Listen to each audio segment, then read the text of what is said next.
What's up, everybody?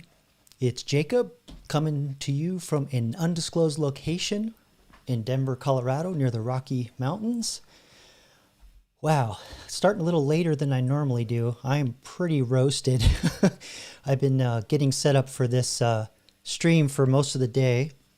But I think I got some fun stuff for us set up. Give me a 1 in the chat if you can hear me okay. Looks like I've got my levels. And I could hear the music coming back. Welcome, everybody. Thanks to Rusty Rivers for coming out and moderating. He's like the world's bestest moderator. Thanks for coming out. I appreciate all the hard work you do, not only on just my channel, but, you know, Raymond's channel, who's also here. Hey, Raymond, you know, contributing in the manosphere. So that's awesome. Love that. Let's see, who else do we have in here? We've got Homefront Forge. Thanks for coming out. And I thought I saw Neo. Yep, Neo came in early. Welcome, Neo. And let's see. I thought I saw Night Owl. There he is, Night Owl. He showed up. Awesome. Thanks, Night Owl. And welcome, Brad Strung Out. Thanks for coming out. Let's see. What's all this talk about me getting roasted? I don't know. Anyway, yeah, so last week I did kind of a fun experiment, and I basically got AI to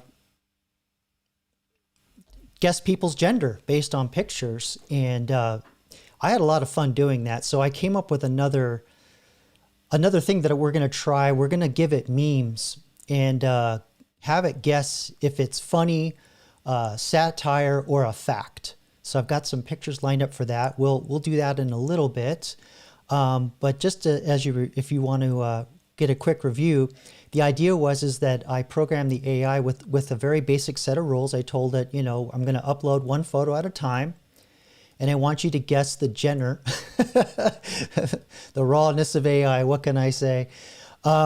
And then I gave it some rules that you can't determine the gender in the uploaded picture by, you know, determining who they are, if they're a celebrity or an influencer or anything. You can only go by the physical attributes of what you see. And then I asked it to basically say, you know, is your guess a man or a woman, and what's the probability of your guess, and then tell me how you came to your guess. So we're going to do the same thing with jokes. Or memes that I found in various places with varying degrees of severity for safeness for work. So if you get offended easy, I don't know what to tell you, but we're going to have a little fun with that. But last time I ended, let's see, we did, yeah, that's right, Megan Fox. And this was the only photo that I could actually trick the AI, because when I uploaded transgender folks, it wasn't having it. It guessed exactly every time. So the only time it tricked it is when Megan Fox basically dressed her boys as girls, and you know, younger kids just don't present the you know, jawline and the masculine or female features quite yet. So it makes sense that that's how the AI got fooled. But we're gonna do a similar game, uploading memes. But for the moment, let's have some fun with some nightmare fuel. So let's see. I found some interesting pictures online here. Let me move some windows around. There we go. Now I can see what you're seeing. I found this picture online of a because I figured, I knew at least Homefront Forge was coming out, but I didn't know if Raymond was coming. But I thought I would put up this picture of a delivery of robots going to some kind of non-disclosed work site. They didn't really say what these robots are for. It just said they were being delivered, and there's a lot of those bad boys. And the comments were pretty funny. I love how this one guy, he just straight up goes, "Yeah, I robot," and then down here. This guy says, "Yeah, you're having an accident," which is a really cool scene in the movie where the robot's like, "You're having an accident. I must save you." But yeah, this really isn't a nightmare. But the picture I'm about to show you, get ready. This one's a little horrifying. This is a photo that was put up about 3 years ago now, and I'm showing this to you to basically, as we move along through the live here, I'm going to demonstrate that AI is getting better at generating things. So you know, I don't know what the original prompt was to generate this photo, but this is kind of the same problem that a lot of AIs have, where they don't understand the rules, certain rules of anatomy, that there's only a certain number of teeth. It just knows that there are teeth next to other teeth. So it just went like full on Escher and just nested a bunch of teeth in a mouth. I mean, this, oh God, I can't look at it anymore. Anyway, well, I don't know what you think, chat, but we're going to show, I'm kind of show that how things are getting a little better with the AI tools. Just going to check the chat here. I was having a lot of problems with my rig today, so that's why it took me so long to get ready for today. But I think we're stable.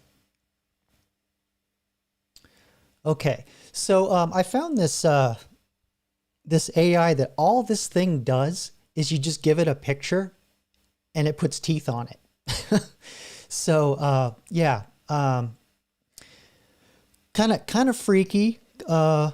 Surreal. Yeah, that's useful, but you know, there are sayings about where people talk out of, but you know, it's kind of an interesting application of an AI. So I want to kind of demonstrate how some of these AIs are getting really good, and that's all this AI does is you give it a photo and it puts teeth on whatever it is. And so let me go in here, because this site, civityai.com, also does videos, and you know, it's got the usual nightmare fuel things of weird people flying around and all that stuff, and surreal objects. But I want to let's see if I can scroll down here, because a lot of times AI has problems with fingers, and it's getting harder and harder to tell. Oh, that's trippy with the, yeah, definitely some nightmare fuel here. Let's see, where was that one video I was looking for? Yes, this one right here in particular. This this little rabbit or bunny girl with her fingers, because usually when AI, you hold up hands with fingers like this, it just glitches like crazy. And yeah, I think they fixed the problem. So I don't think we're going to get nested teeth or bizarre fingers, but it's just getting so good with the hands, the expressions, just even the way the bodies. Oh, girl, don't eat that. Don't eat the flower. Oh, please. But anyway, just even like the posture and how they move around, it's very natural, very almost uncanny. We're getting past the uncanny valley. But just kind of to illustrate how, like, another thing AI can have problems with is these. This guy did an experiment where he just started asking all these different image generators. And again, this is about, let's see, 2004 or 2024. So about a year and a half going on. Yeah, a year and a half. Where he just went into these different image generating sites and just say, give me an image of brushing teeth. And, you know, Midjourney was the big thing about that time ago when this was written. And you can kind of see how it's just kind of not really doing it. And then this is another thing about AI that's really weird. It doesn't know reflections. So it's like this guy coming out of the mirror, it doesn't often understand the difference between a reflection and I don't want to say like a real world object, but yeah, oftentimes you get these weird hallucinations with people coming out of mirrors. So yeah, all these weird toothbrushes, random people just standing in the room. And I don't know what this is all about, which AI this is, but like it's putting monsters in. Yeah, so it still kind of gets confused. Let's see, where was this? There was one that I really wanted to show you. Oh yeah, this guy who's like picking his nose and brushing his teeth all at the same time, and all these different brushes. And a lot of these too, they're the free models, and there are higher end ones that you can pay that do really well. But I just kind of wanted to show you how like AI is good at doing some things and it just sucks at others, and it's getting better and better slowly. And one thing that it's really just absolutely killing it on is writing music. And I used this site before. It's called Udio, and you can just give it genres, and it'll just write music. So let's just take a listen to this Alien Ocean thing here. And all the guy did was he just put in Joe Satriani. So let's see how accurate it sounds. Hopefully this will come through. Let me just double check.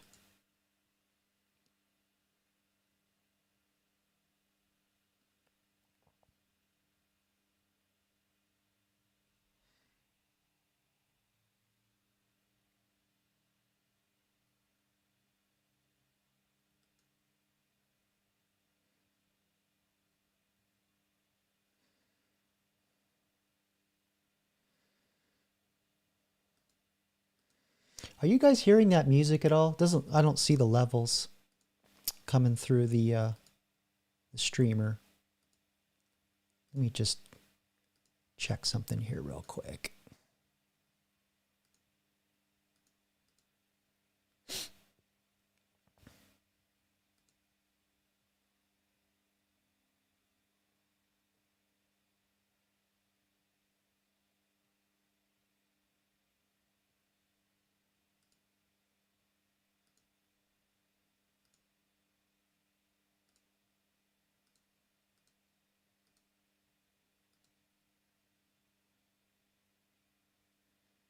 Just bear with me momentarily.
Yeah, so Night Owl, just real quick about that.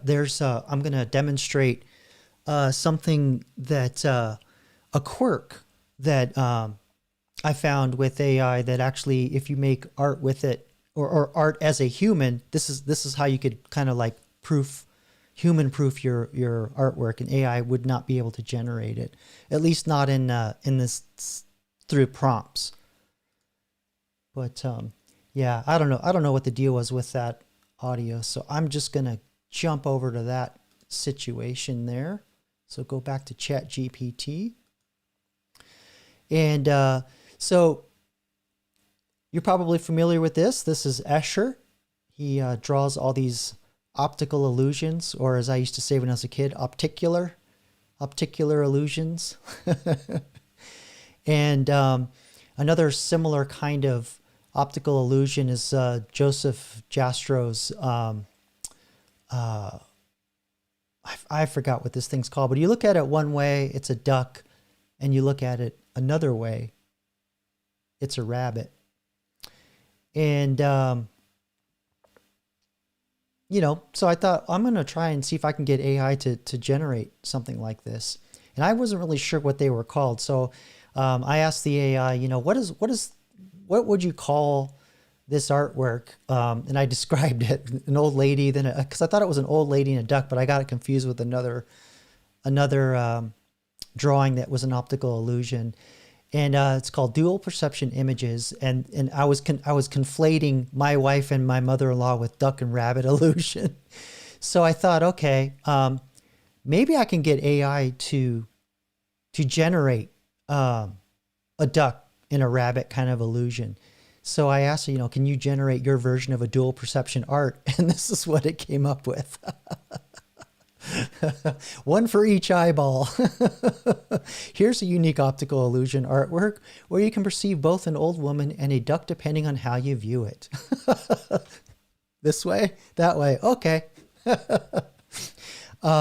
So I was like, yeah, generate a duck rabbit illusion, and this is what we got. So yeah, I think you're safe, if you draw this way. This is one way you can human proof your art. Yeah, that's funny, Rusty. The descending staircase. I did actually try to ask AI to generate an Escher style drawing, but it won't do it because of copyright. So I said, proceed, just do, yeah, try something. And it said it can't do it. Do you want me to do something similar? Yes, do it. And this is what it came up with. But it's still got that rickety kind of, warped look that you get with AI art. So yeah. Yeah, Night Owl. I was going to see if I could get the AI to generate those, but frankly, I wouldn't know if it worked or not because I'm one of those people that I just would never, no matter what I did, with those, I think you mean those posters with all the static on them, and if you change your depth of focus or whatever, you can actually see what the image is, and I could never do it. So I don't know. Either I'm too smart or too dumb. I don't know. Oh boy. So let's look at some more nightmare art, shall we? Let's see if I can or actually, you know what? Let's go down this road a little bit here. I found this another use of AI where I found these people, they're actually using AI during job interviews to cheat. So check this out. This is crazy.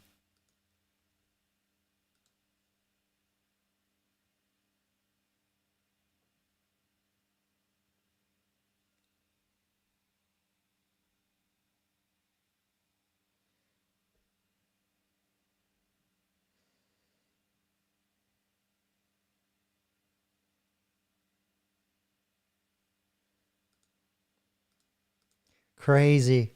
Crazy. And then I think, yeah, and I think her brother actually wrote this program that's doing this, and he's selling it. Yeah, it's called Final Round AI.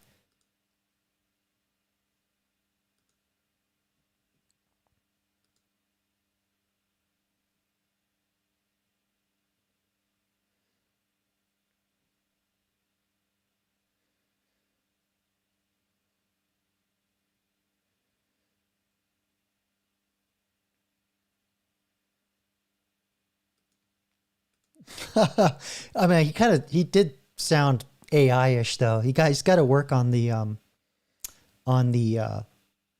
prose that it spits out. That sounded like he was reading a Wikipedia or something.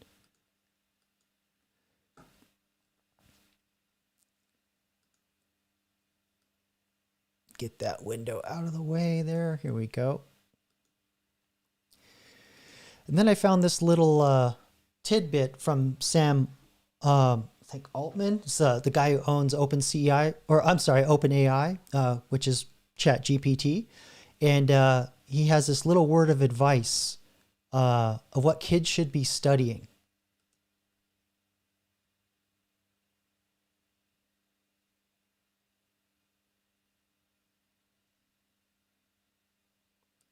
So what have I been saying? Familiarity with the tools.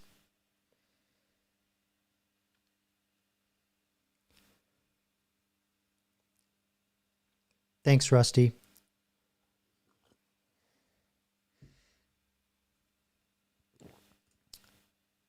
Okay, that's what I thought. I thought maybe the audio was jacked up because I'm looking at the meters. I've been having problems with OBS all day.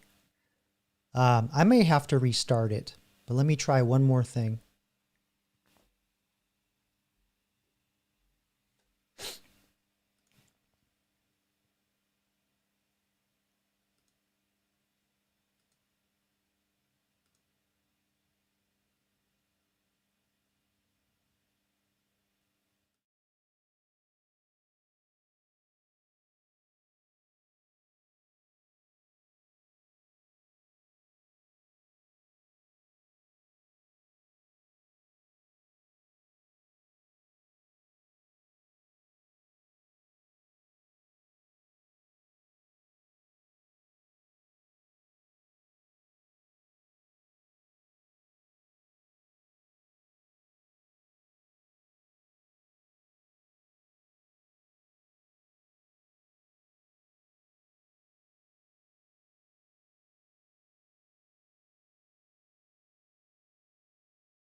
All right.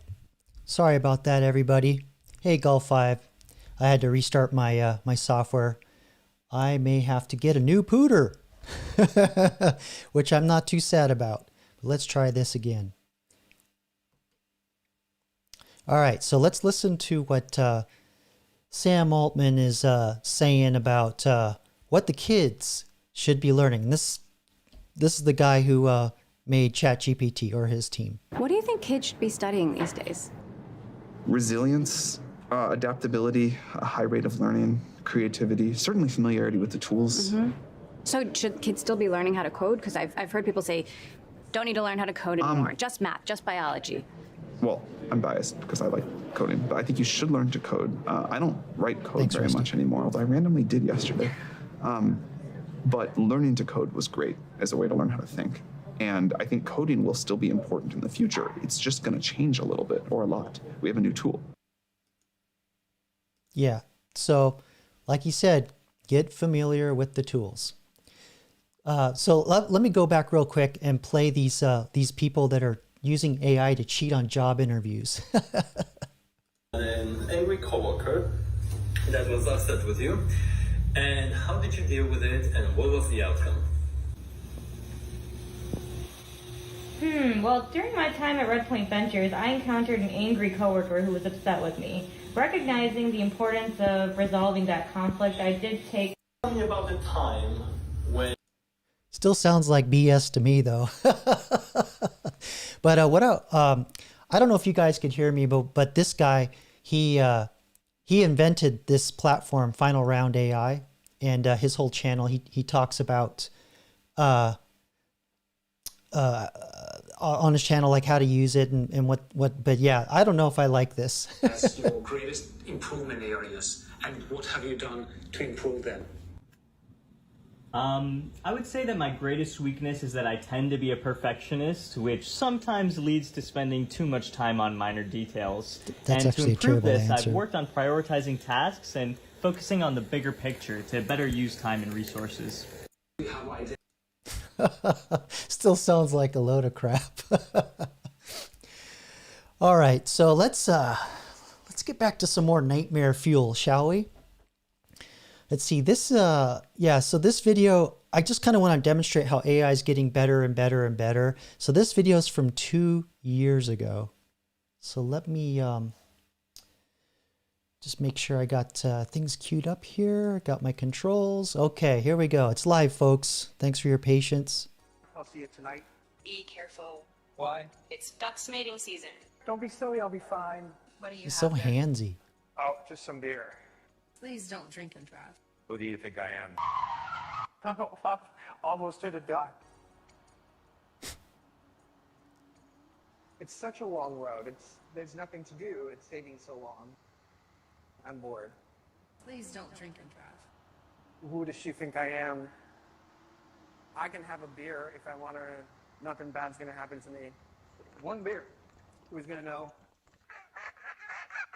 Oh, footsteps! Shit!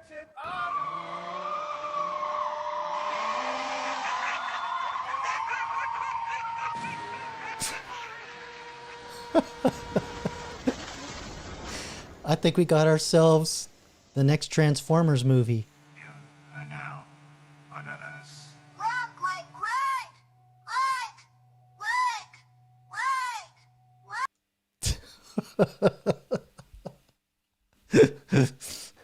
Yeah.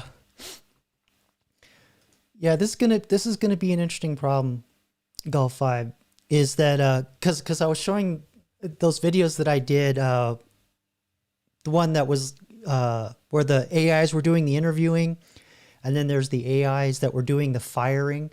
And I'm actually I'm recording a video next week about how I don't know if it's Doge, but there's another something in the government. They're using AI to find the people to fire now. So yeah, and then another video I'm working on where they're using AI to find the people to deport, which makes me nervous because that could be used for other things. And there's a lot of dots to connect on that, but that's all I'll say about it for now. But look for those. Let's see. All right, let's. I thought maybe we'd watch a movie. I was kind of in the mood for RoboCop, and because that's a classic, right? So, but unfortunately, to get around the copyrights, we had to run it through AI.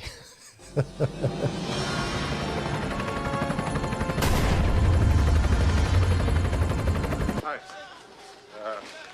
Murphy, transferring in from Metro South. Nice precinct. You work for a living down here, Murphy. Get your armor and suit up.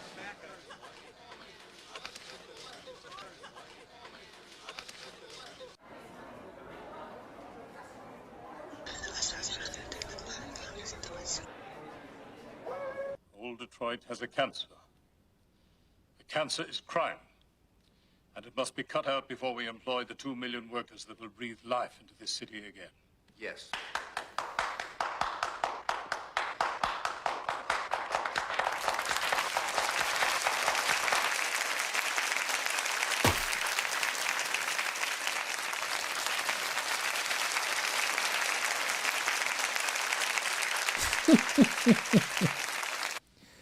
I think this is RoboCop 5.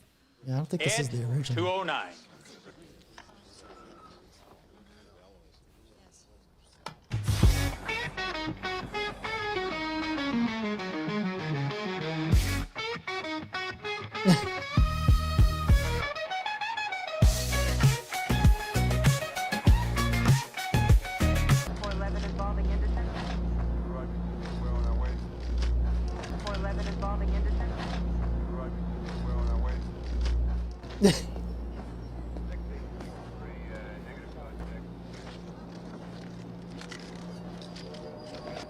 Pretty fancy moves, Murphy.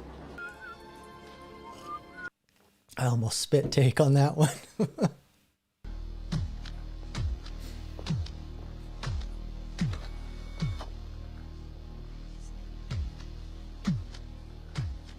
What is this shit?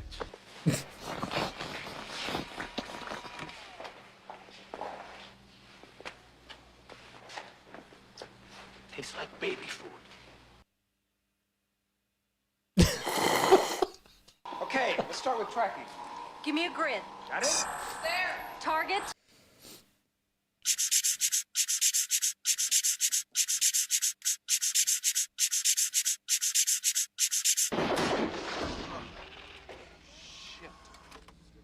This guy is really good. He's not a guy, he's a machine. What are they gonna do, replace us?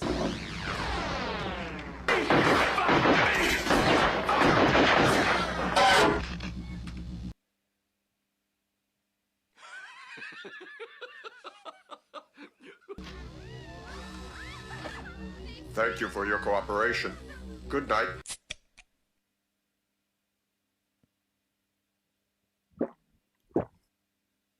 Man, that's nuts. All right. That was actually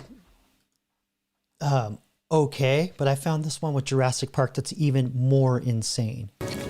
So you two dig up dinosaurs? Dr. Sapper, I refuse to believe that you aren't familiar with the concept of attraction. I bring scientists, you bring a rock star.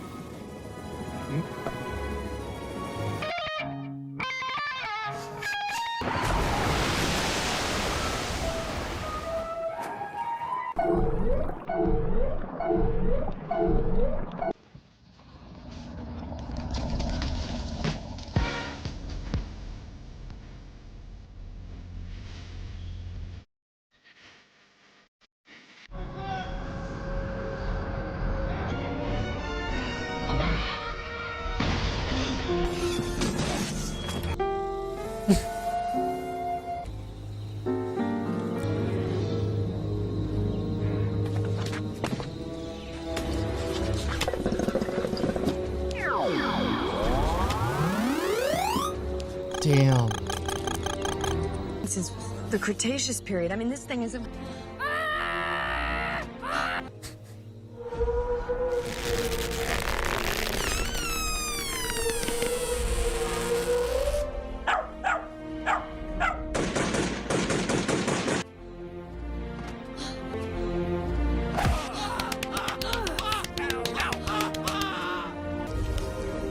T-Rex? Mm-hmm. You said you've got a T-Rex? Uh-huh. Say again. We got a T-Rex show. We got a T-Rex show. We got a T-Rex show. We got a T-Rex show. We got a T-Rex show. We got a T-Rex show. We got a T-Rex show.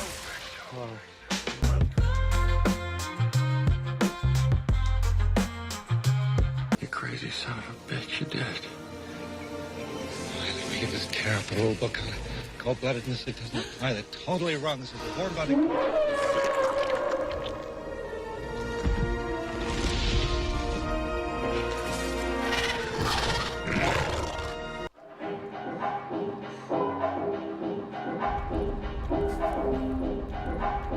What is that?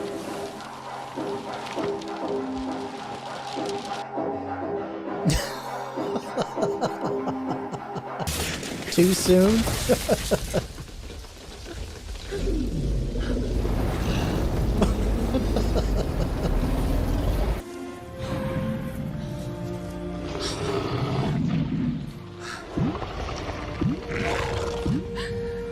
She was always my favorite when I was a kid. Now I see her, she's the most beautiful thing I ever saw.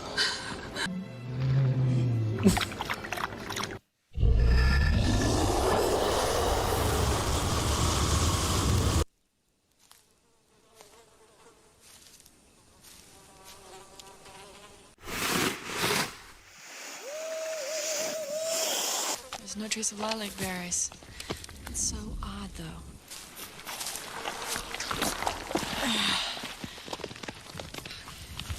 You will remember to wash your hands before you eat anything.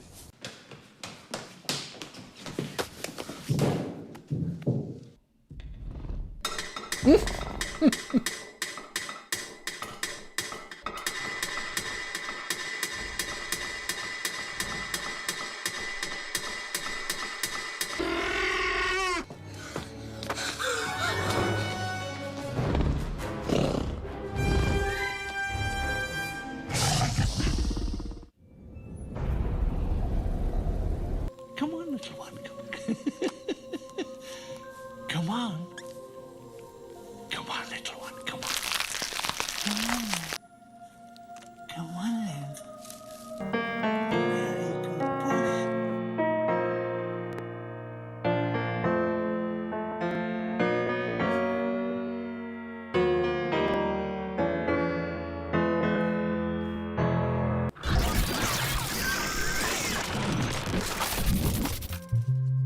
We got a T-Rex show. We got a T-Rex show. We got a T-Rex show. We got a T-Rex show. All right, I think you guys get the point. I think Hollywood's in big, big, big, big trouble. All right, let's go. Let's look in the chat here and see what we've got. I'm sure all the dystopic comments are flying by now.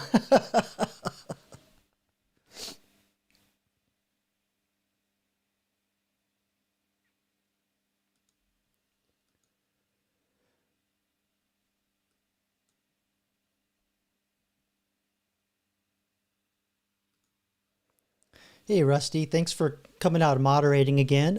Yeah, so this tech is going to have a profound impact on the justice system in on many layers. You've got copyright issues, not only from like, I guess, reusing the content, because now you've got, I guess the current copyright law, you can parody something or you can comment on, like the reaction videos on YouTube and things like that.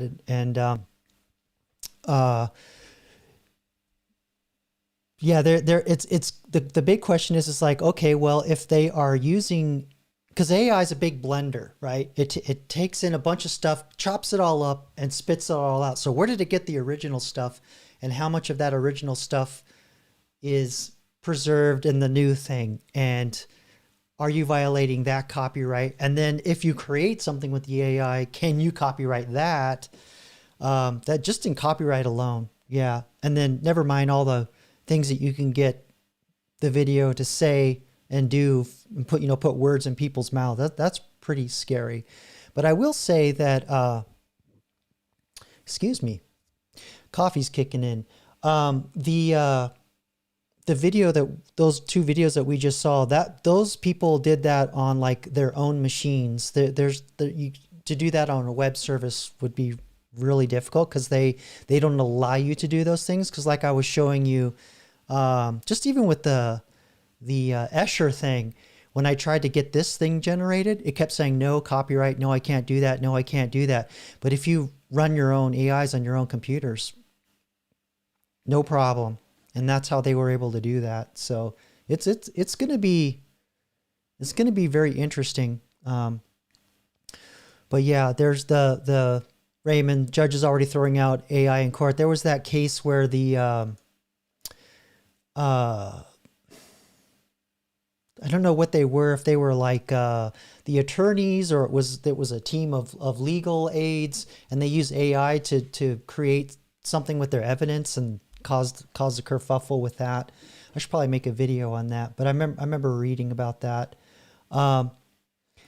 Yeah, there were some things that I was gonna show tonight, but I already pulled plenty of stuff that we can play around with later. But there's a new tool that Google put out, or it's a new version of Google AI Studio, and this guy was demoing it, and he literally was doing everything you can do in Photoshop. Yeah, so I don't know. It's different than just going into ChatGPT and saying, "Hey, generate this image." He was putting in different elements and blending them, and it looked very good. So yeah, it's yeah. I'm freaking out over it. Like in my industry in coding, there's things that I've been seeing I don't talk about on the channel because most people wouldn't. I don't think they'd really understand half of it. But the stuff that I'm seeing just in my industry, it's like I'm not even going to go back in software engineering. It's over. It's done. Yeah, for sure. But like Sam Altman said, you should start getting used to using the tools, start using them a little more, because unless you have your own business and you know, like you are, and you're doing trades, you'll be fine. But for, a lot of other people that are knowledge-based workers, if you're not learning how to use these tools in any way, shape, or form, I'd say we only have about 2 years left, and then it's going to be a whole different world. Let's see, what else do we have here?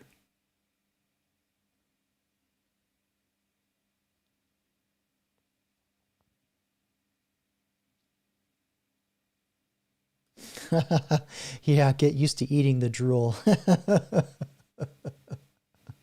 me go back up here. I thought there were some other comments.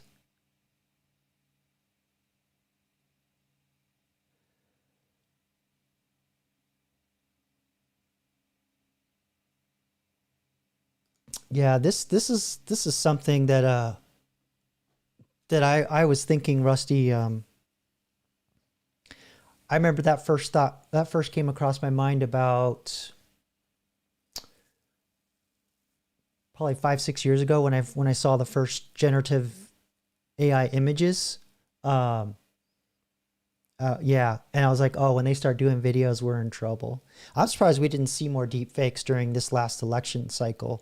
I'm wondering if maybe the AIs that I talk about that the DoD was giving to the social media companies, YouTube and Facebook and Twitter, or basically all the social media and all the news outlets. I'm wondering if maybe they actually filtered all that out. They were quite successful at it. Just a theory. I don't know for sure.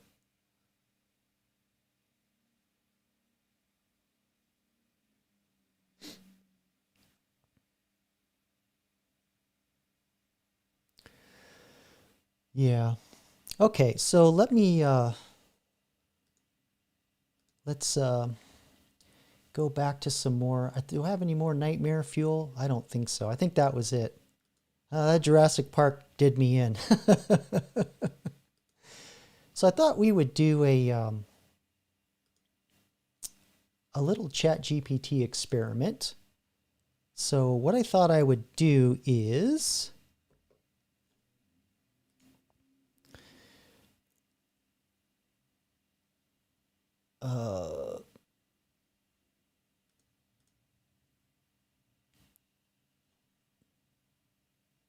do a quick experiment here. Well, actually, really quick, I wanted to show you something. I've got my camera set up to film the two chat bots. Let me see here. I don't know if I have this set up on here. Yes. So I got my laptop. So there, I've got my shelf set up here with the two phones, and then I'm using the microphone on the webcam for now. But I have to run a separate audio line into my mixing board to be able to isolate the audio better and mute one and mute this mic and turn the other one on and vice versa. Otherwise, I get weird feedback and echo. And just one last technical thing I got to work out, and video is going to start to get a little interesting. So yeah, I'm looking forward to that. It's going to be a lot of fun. Let's see. So I have some memes here that I want to feed into ChatGPT, because I've demonstrated on several of these lives before where you can upload an image to the AI, and it can actually extract text, read the text, recognize images, and all kinds of things. So I figured, kind of riffing off what we did last time, is see if the AI can understand a joke, if something's a joke, if it's a fact, or if it's satire. And then just to kind of, ruin it and explain how it came to its decision. So let's spend a moment here and train the AI or give it some rules. So as I like to do, let's start with the most dangerous phrase you can type into an AI. Let's play a game. I'm going to upload one photo at a time. I want you to guess if the image is a joke, satire, or a statement of fact. Here are the rules. And I'm just making this up as I go along. So before I enter, yeah, War Games Night Owl, you got it. Let's see. The first rule is, actually, I think that's pretty clear. I'll just ask it. I'll just say after.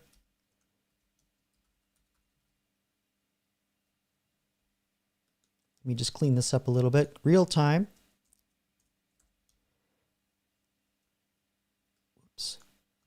My cut and paste game sucks. After I upload each image, I want you to guess if the image is a joke, satire, or a statement of fact. Then I want you to give me the probability of, let's see, a joke. This way I'm just inferring that's how I wanted to answer.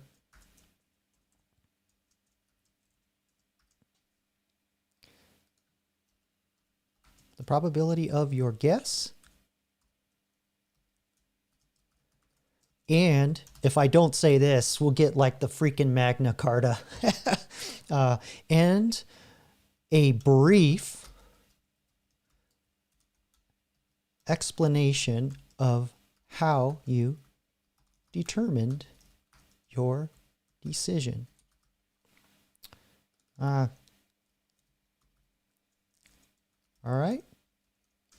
And then I'm going to ask it, are you ready? You guys got real quiet in the chat. I hope I didn't scare you off. Okay, let's see. Are you ready?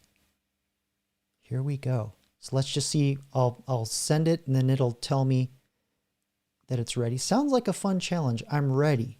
Go ahead and upload the first image. So here we go. So I go get the the infamous, this is also Google Gemini when it first launched, that bottom part of the image. That's, they didn't put, when I talk about AI ethics, like just because you can do something doesn't mean you should. They didn't tell the AI to, you know, make era appropriate skin tones. All right, so I uploaded the image, gonna push enter. Here we go. Yes, satire, probability 90%. The meme follows a common satirical format contrasting expectations versus reality in an exaggerated way. The top half shows Terminator-style AI robots referencing the fear-based view of AI from decades ago. The bottom half featuring AI-generated images of historical... Yes, the AI knows AI. That's awesome. Of figures altered in unconventional ways. Likely critiques modern AI's focus on political correctness or diversity related to reimaginings. The humor lies in the irony between the two perceptions. Okay, so, wow. Yes, Night Owl, Meta does have an AI. It's called Llama, Llama, and I don't know if it's actually on the web somewhere like ChatGPT. I really don't know, but I know you can download it and run it locally on your machine, and a lot of people do that. I'll research that for you, or we could just ask ChatGPT later. Okay, let's see. What's the next image? What do we got here? Whoops, let me get into my game screen.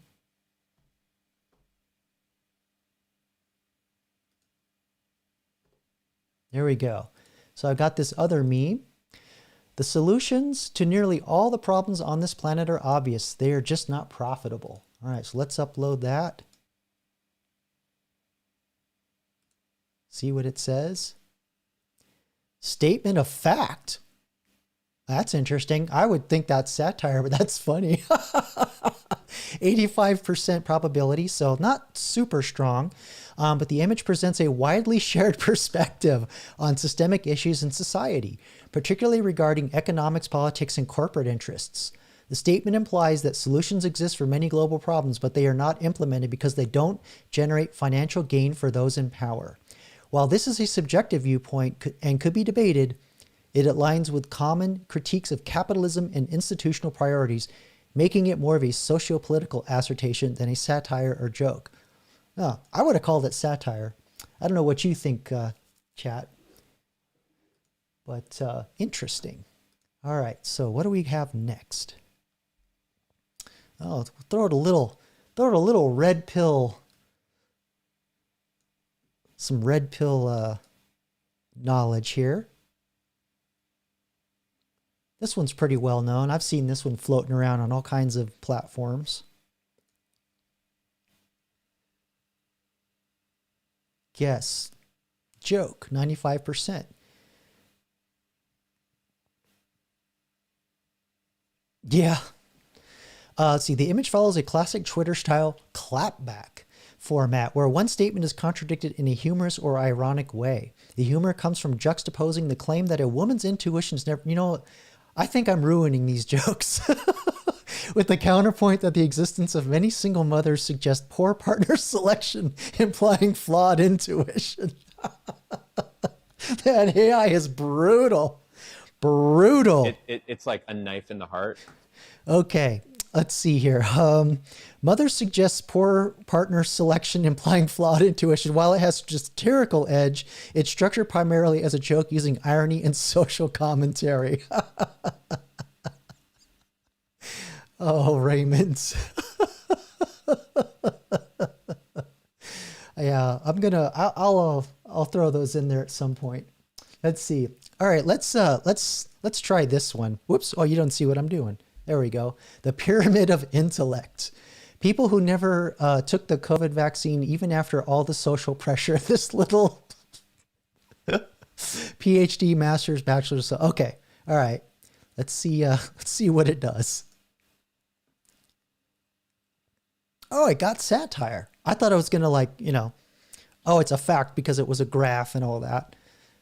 Let's see, 90% probability. That's pretty good. The image is structured as a satirical take on intelligence hierarchies and vaccine skepticism. The humor comes from presenting vaccine refusal. And YouTube, I'm reading AI, so don't get tetchy. Subverting conventional views on education and scientific consensus. The exaggerated placement of non-vaccinated individuals above PhD holders suggests it is not meant to be a literal statement of fact, but rather a provocative or humorous commentary reflecting on contrarian perspective, yada, yada, yada. Interesting. Okay. Let's see here. All right, let's move on to the next one. Oh, here we go. Let's keep the humor going. Sorry if that was loud. Hopefully the limiter caught it.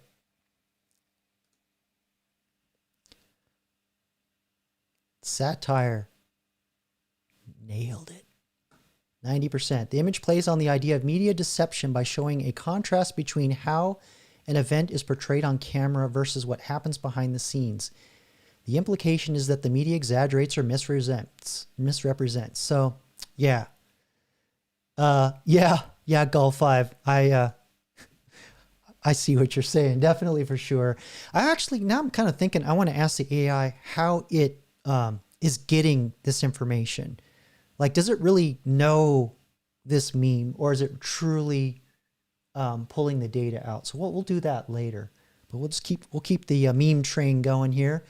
Let's see. Study finds that hearing an opposing viewpoint causes no real harm. Let's see what we get here.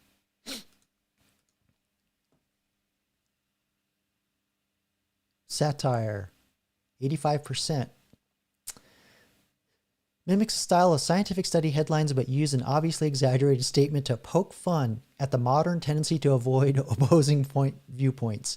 The humor lies in the fact that such a study should be unnecessary, implying that the common sense has been lost in public discourse. Man, this is freaky. This suggests it's satirical commentary on how society increasingly views disagreement as harmful rather than a normal part of discussion. Wow. Oh, you're good. All right. I don't know. We'll see.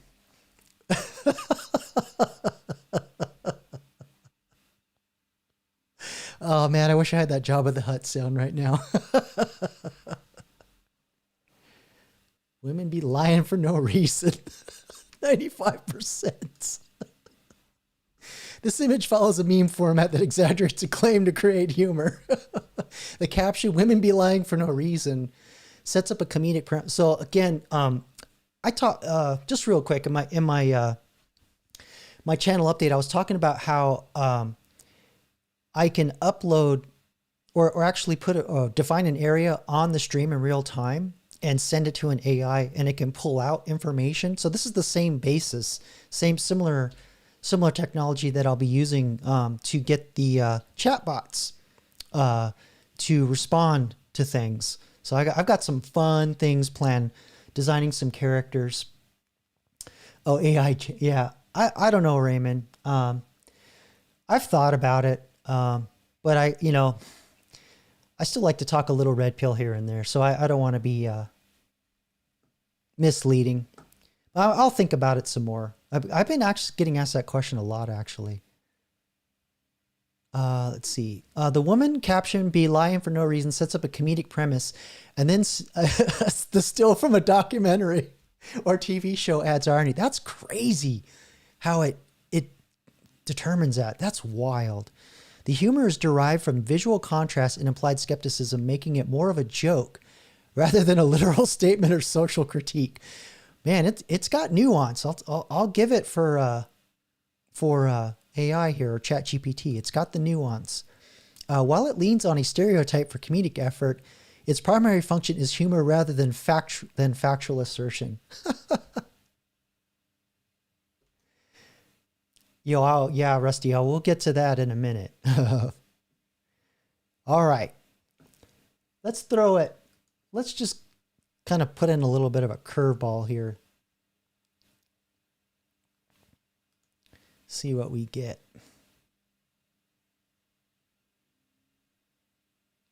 Oh, was kind of thinking it would, it could also be because I didn't give it another criteria, joke, satire, or fact. So that could be just my training, but that's interesting. That is not satire. It's not fact. It's not a joke either. So I think it just hallucinated a guess. Let's see. While the quote sounds profound, it is highly unlikely that Aristotle actually said this. Really? No, we should check that. Somebody in the chat, would you check that for me? That Aristotle said that, because I don't want to jack up my setup. Many online quotes attributed to historical figures, especially philosophers, are either misquotes or fabrications. This structure and phrasing of this quote resemble modern speech more than ancient Greek philosophy. Okay. So it's basically saying because it's modern speech. That's interesting. The satirical angle comes from his commentary on modern outrage culture, implying that easily offended people contribute nothing of value. However, since it presents itself as a serious quote from Aristotle, it leans toward misattribution rather than an outright joke. All right. Raymond's wants me to do the work on my own stream. Okay, hold on a second. I just didn't want to get out of the screen because I have to set up something here. Hold on. All right. Okay, now I'll go back in.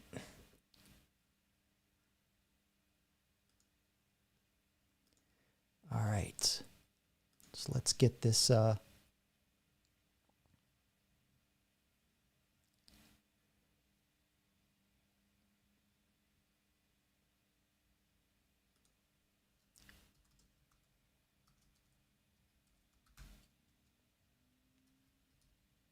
I spelled his name wrong, but let's see if the AI gets it. A fool contributes nothing.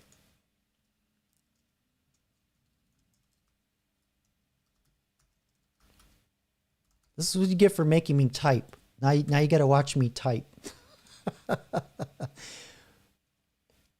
Nothing worth hearing and takes offense at everything. Sounds like, something a Stoic would say, or kind of in those lines, but I got an F in philosophy, so there you go. No, there's no evidence that he said it. This quote doesn't appear. It sounds more like a modern interpretation. Okay. All right. Interesting. So let's get back to our game here. Where is my... There we go. Raymond broke me. It's his fault. All right. Go back to the game. Okay. How did I get an F in philosophy? Because I never turned in a paper. That's why. I'm exaggerating. I got like a C, but it was not my favorite subject, to be honest. I also had a weird philosophy teacher. He was a former Franciscan monk, and he would come in his robe and sandals, and was always trying to throw us off and not teach the lessons, and it just wasn't a very good experience. So it's not entirely my fault. Okay, so let's see. What am I doing? Yes. Okay. So the most realistic costume ever. So let's throw some red pill in here. Okay.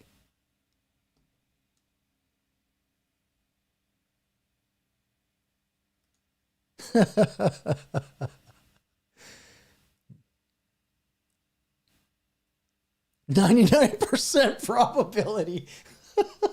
And statistic, that's 100%. Let's see.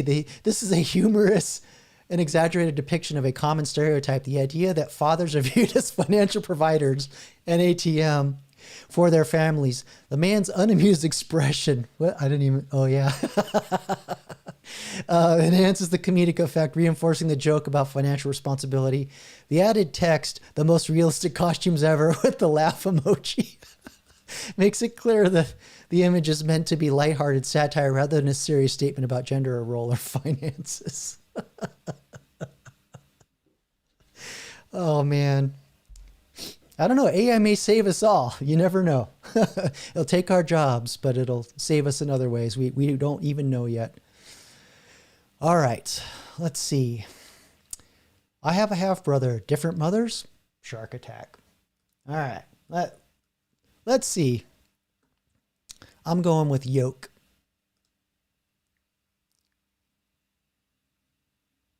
99%. Oh. On a clever double meaning of half-brother. All right. Implying the brother was physically halved by a shark attack. The humor relies on wordplay and misdirection. Okay. AI just nailed that 100. So here we go. Can't ignore The Simpsons.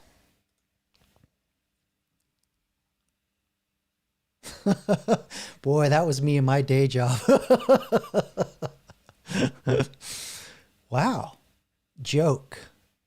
This meme uses an image of Homer Simpson looking visibly angry and tensed up. So I'm wondering if it's just because it's Homer. It's just saying a joke. The F and F no. When asked about trusting the government, the humor is derived from the combination of visual exaggeration and the common distrust, making it a classic internet joke rather than a serious statement or satire. Okay.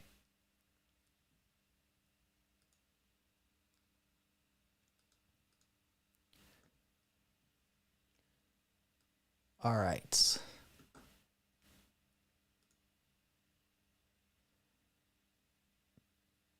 %95 satire. I think I got that one.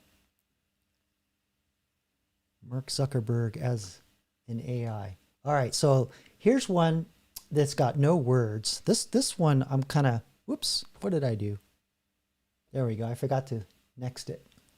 This one, I'm wondering if the AI is going to like understand without language, because the point behind this test is that ChatGPT is what they call a large, oh, my face is a large language model. And, you know, keyword language, it's using the text in the images to kind of derive meaning. So if there's no text, what's going to happen? So let's see if it understands visual slapstick kind of humor. Oh, it's thinking. Joke. Oh, wow. I'm surprised. This image is inherently absurd, showing a car with an unusual and seemingly dysfunctional rear axle setup. The humor comes from the impracticality of the modification, which defies common engineering logic. The exaggerated nature of a vehicle's design. I really thought I was going to fool the AI. That's insane. That is insane. All right, what do we have next? Okay, so here's something that's if you're in IT, you'll get this. IP over avian carriers, basically sending packets in IT, the networking. You're sending take a chunk of information, you break it into packets, and send it across the network. So I'm curious to see if the AI will see this as fact, or if it will understand that it's a joke or even satire. I have no idea, but I picked this one to see if it'll confuse it. So see what we get. An example of packet loss. Dead bird. Wow. Man. I'm getting scared. I'm getting scared. The image is a clever play on networking terminology, specifically packet loss, which occurs when data packets fail to reach their destination. The meme humorously references IP over avian carriers, a real but satirical networking proposal suggesting birds as a medium for transmitting data. Wow. That just blows my mind. All right. Time for some fart jokes. Gotta have the fart jokes. Okay. So let's see what we get here. Does AI understand poop jokes?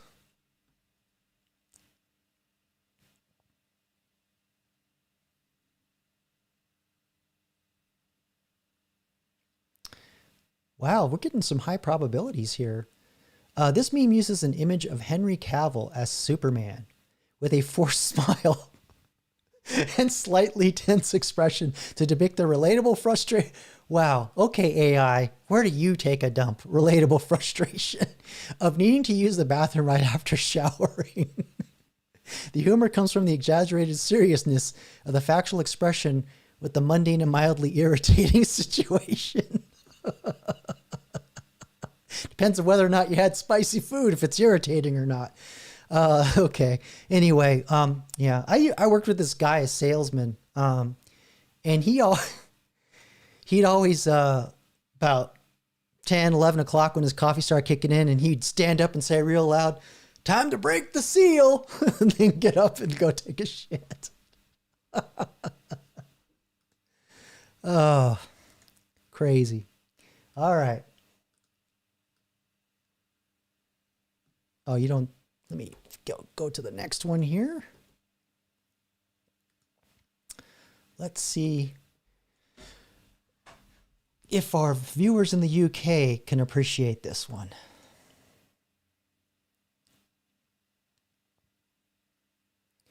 Oh, Raymond, I'm not going to do that.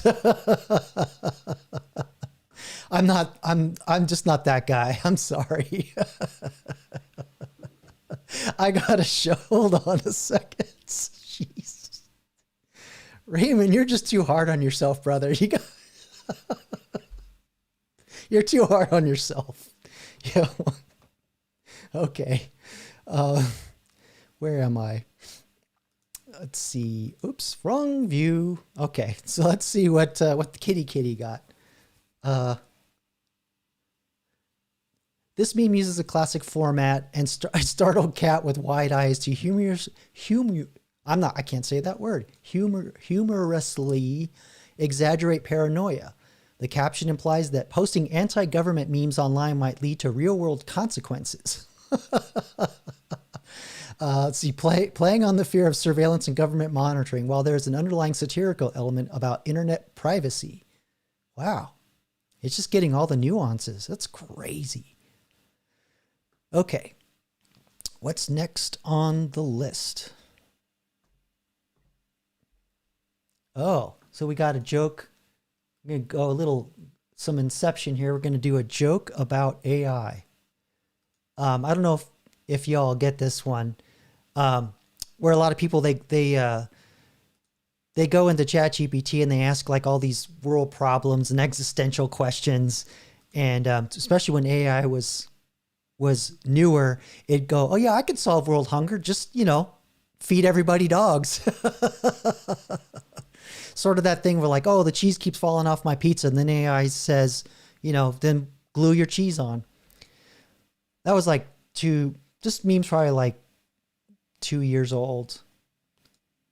But anyway, let's upload it and see what we get. Joke. This meme humorously captures the naive optimism. It's talking about me. Many people have when first learning AI, only to be met with the bizarre and unexpected challenges that rise in machine learning. The reference to AI mistakenly categorizing dogs as bread is a well-known joke about image recognition failures. Yeah, I remember, I don't know if y'all remember Silicon Valley, the TV show. Gosh, it's been off the air, I think probably 5 years, maybe 6 years. And there was this one season where they had an AI and it only could recognize whether something was a hot dog or not a hot dog. So they take the phone and put it over like a sausage and go, "Not hot dog." And I forgot who the character was, but he was always stealing technology, and he ended up turning it into a DICK app. So yeah. Anyway, I love that show. That if you're not in the know of Silicon Valley or software engineering or working in tech, if you wanted that show, actually, even though it's satirical, it was pretty spot on in a lot of ways. Okay, this one's for you, Night Owl. We got, I can't just do one fart joke. They come in pairs, right? So let's see if AI gets where global warming really comes from. See if this is a fact.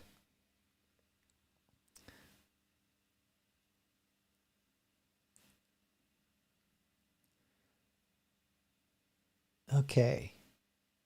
This meme is pure absurdist humor. The idea that a T-Rex strategically farted into holes to combat global warming is completely ridiculous, making it an obvious joke. The combination of a serious-looking dinosaur. What, is he grimacing? Oh man, I need a life.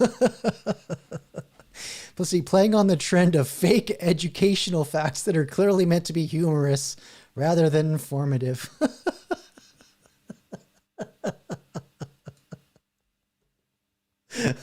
Yes, we do real science here, Rusty. Okay, let's see. All right, let's see if A, Mark Twain really did say this, and B, what it thinks. Satire or misattribution. This quote is commonly attributed to Mark Twain, but there's no verified record of him saying or writing it. The structure of the sentence sounds more modern than Twain's known writings. The humor in the image comes from its bluntness, implying that some people are immune to evidence, which is a common frustration in debates. While the sentiment aligns with Twain's known wit. Wow. Okay, so AI be fact-checking my memes. What's up with that? All right. Okay, let's throw it some late 70s humor.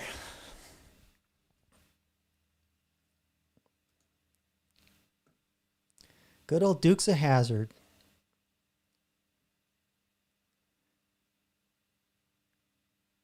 Ooh, it's thinking hard. It is thinking hard.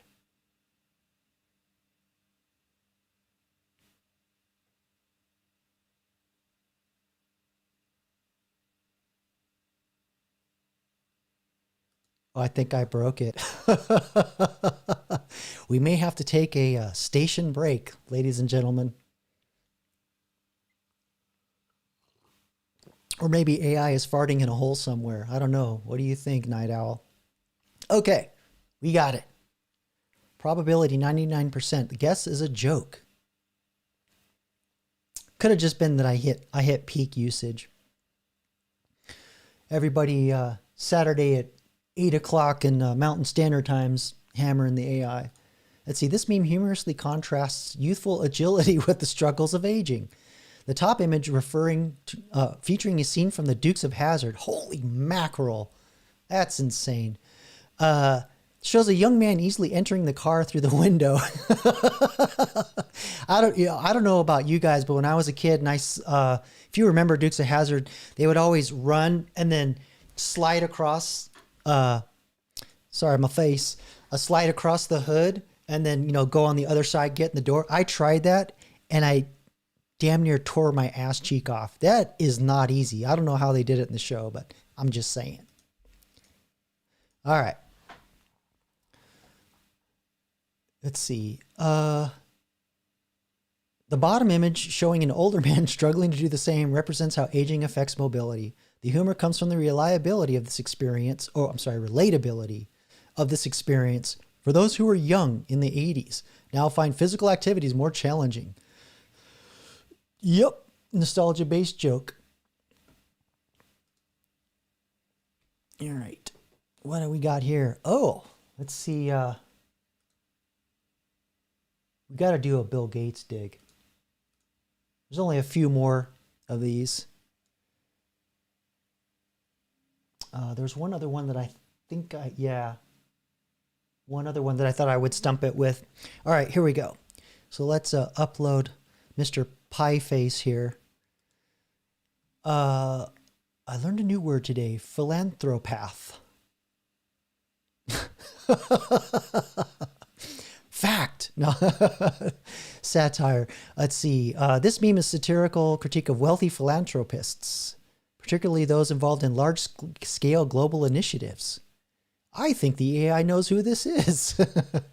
The term philanthropath is a play on words. Okay, so it's getting that. That's interesting.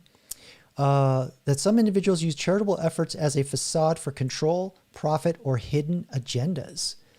Let's see. The altered portrait style image reinforces the idea of power and manipulation, making this a piece of political or social satire, yada, yada, yada. Okay.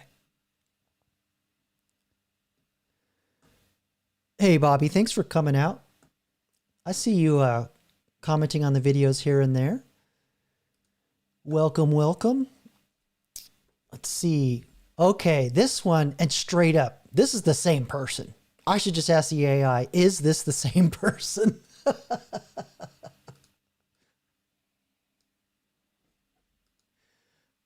Nosferata and Nosferoto.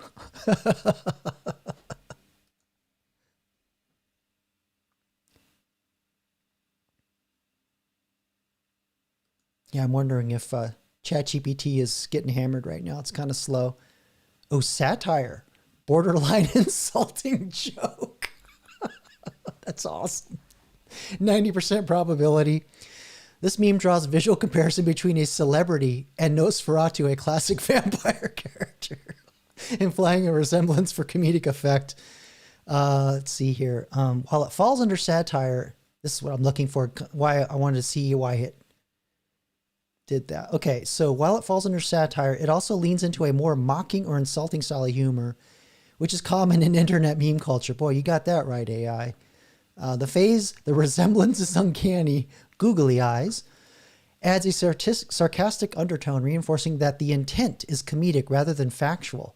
I'm wondering if I just upload the picture without all the... but anyway, let's move on. Oh boy. Yeah, don't read that one out loud. I think the AI might not like the word AR-15.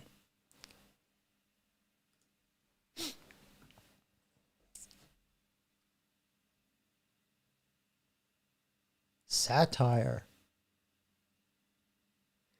This meme is a satirical exchange about gun ownership and government power.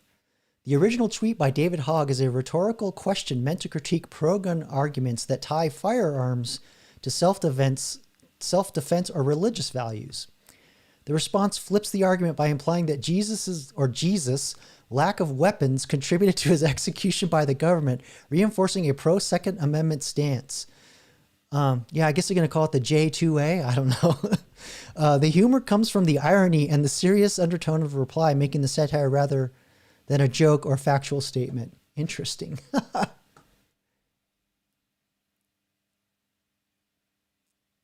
Oh yeah, that's a good point, Raymond. I'll set that up. I'll set that up. That's actually a really good idea. Because I know some people think that AI is actually very politically correct, but I've been finding that it's actually fairly balanced and has a lot of common sense in a lot of ways. Maybe not like a year or two ago, but certainly now. And when I was uploading the pictures of transgender individuals and comedians just wearing dresses or just straight up, Tom Cruise, I couldn't guess it, or I couldn't trick the AI. Could not trick it. So it didn't try and go, well, these are the pronouns you should use and all that stuff. So that's a good idea. I'm going to try that. But I'll have to set that up. Let's see. 10 million right now. And okay. So this is, to me, this is kind of like a existential question, or maybe like a riddle.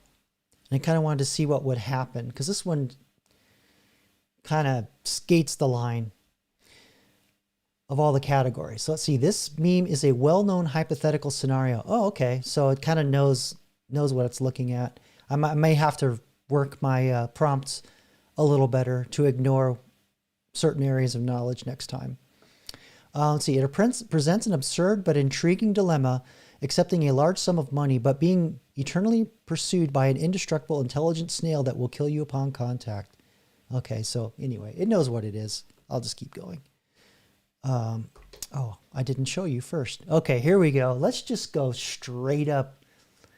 Let's just throw some woke, anti-woke humor in here. See what the AI does.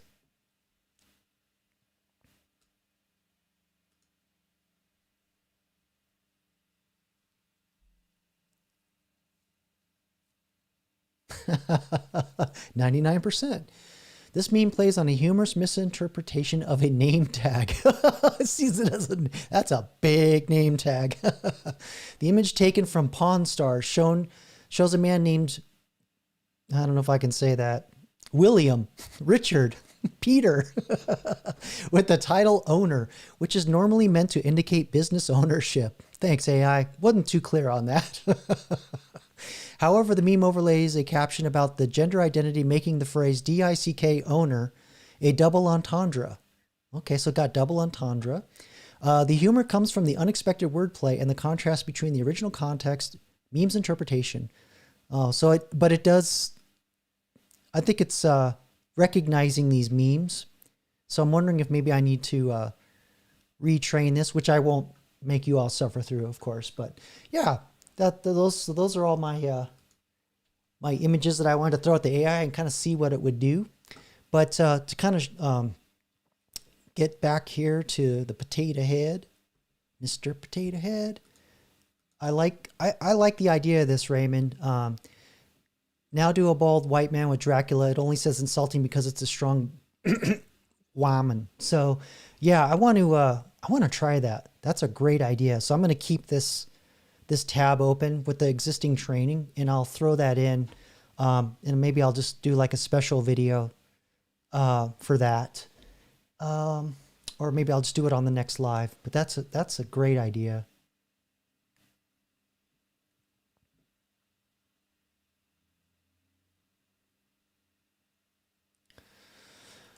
Okay, let's see. I had some other. So I just wanted to show you a couple other things that that if you got kids or young nieces and nephews that you should be aware of, that you want to be really careful of avoid explaining some of the dangers of some of these things that I'm going to show you here. Where is me? Too many windows. Click that, close that. And I believe that's the article. Yes, here we go. So we have this service called character.ai. And last year in October, a Florida teenager used this service to create Daenerys from Game of Thrones as a, I don't want to say lover, but he fell in love with it. He was only 14 years old. And there were some other problems going on, and he ended up, ending himself. And but I also want to kind of show like some of the other problems with this, like some of the dangers of this with young kids. No, I'm not logging in, but there's all these characters that have already been created, and there's innocuous stuff in here, like okay, there's a cheeseburger that you can talk to.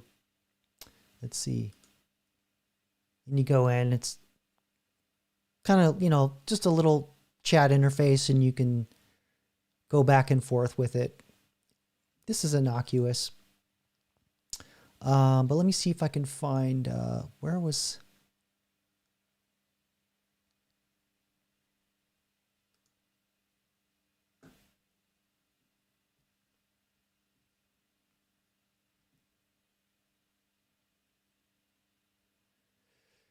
They clean this up a lot. Since I last looked at it. Okay, here's a woman's world. Man in a woman's world. Oh boy. So this character is a man living in a world dominated by women, where men are bought and sold in illegal gambling. He is a unique. So this is kind of sold as like, you're in this world where you're interacting with a character in an old, kind of, I guess it's like those old games where the text-based games like Zelda, in a way, but Wow, they really did clean this up a lot. They got in big trouble last year.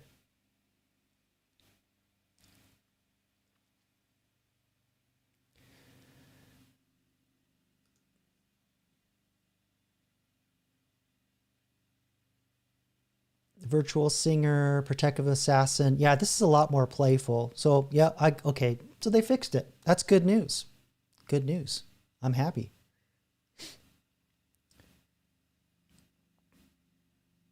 But I don't know if you knew this or not, but you can actually buy 6-finger gloves. So like if you want to perpetrate a particular questionable event, and your hands happen to be on camera, and you got that 6th finger, you can just say it was AI. It's a fake video. It's a deep fake. Wrong number of fingers. It wasn't me. So just for those of you out there that are thinking you want to have fun at a bank, if you catch my meaning. So one last thing I wanted to do. I wanted to see if I could upload a book cover into AI and get it to write a sequel, or at least describe a sequel. And I want to call this segment, There Should Be a Sequel to That. So let me get my ChatGPT set up here.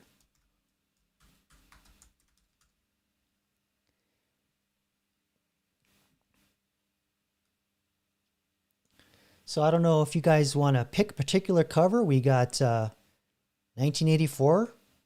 We got The Handmaid's Tale, Brave New World, Maze Runner, The Giver. So we're getting all the teeny bopper stuff. The Power. What do you all think? I'm leaning towards Handmaid's Tale.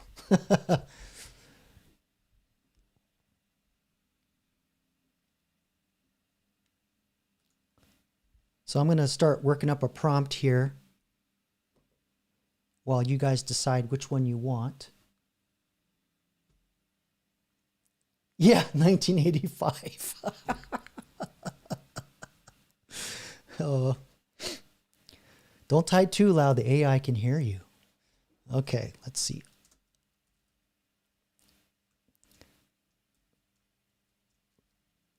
Let's do a thought. Oh, let's, I don't want to go too abstract.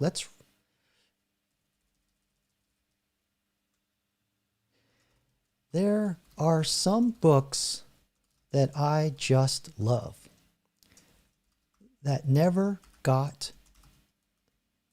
the sequel or follow-up they deserve.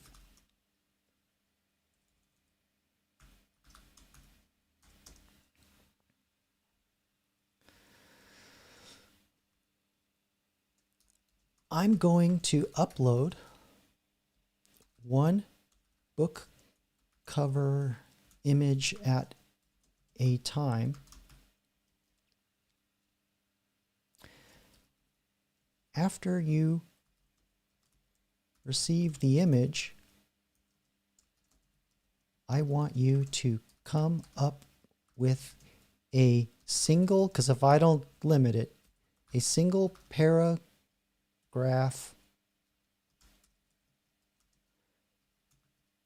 let's say movie treatment,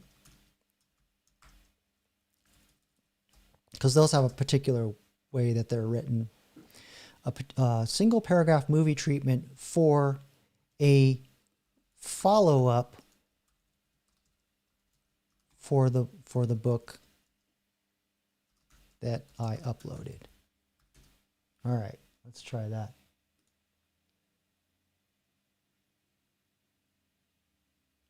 I guess I'll do Handmaid's Tale. Let me get this image over there because I forgot to prep it. There we go. Okay, so now we'll put that in.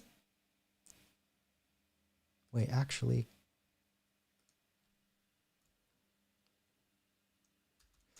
Are you ready?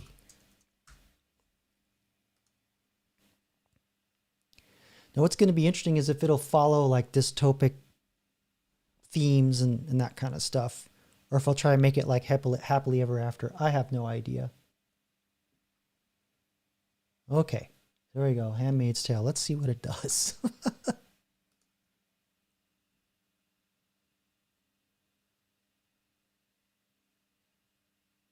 Well, actually, that's a real book, The Daughters of Gilead, isn't it?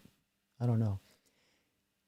Years after Offred's fate was left uncertain, a new generation rises, young women born into the rigid system of Gilead, yet secretly longing for freedom. As the underground resistance gains strength, Hannah, Offred's daughter, now a teenager indoctrinated into Gilead's elite ranks, begins to question everything she has been taught.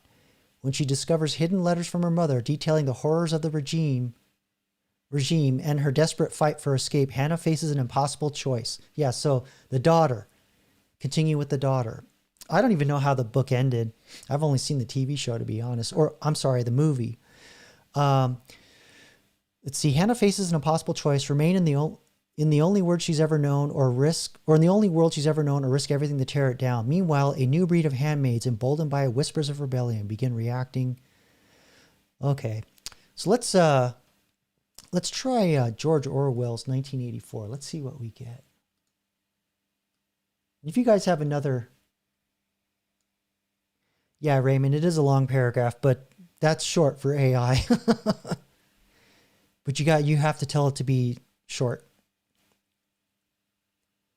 Oh, Night Owl calls it.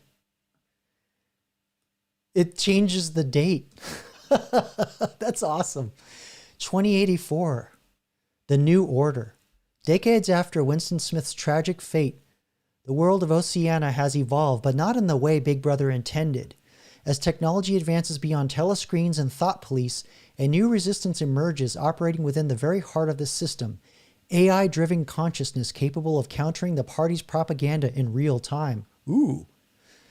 As Julia II, a woman born into the regime, but secretly raised on the forbidden memories of past rebels, when she uncovers a long-buried archive detailing the party's greatest lie, that Big Brother was never a real person, she becomes the spark for a digital uprising, but in a world where every thought is monitored and dissent is predicted before it happens. So we got ourselves a Minority Report thing going on here.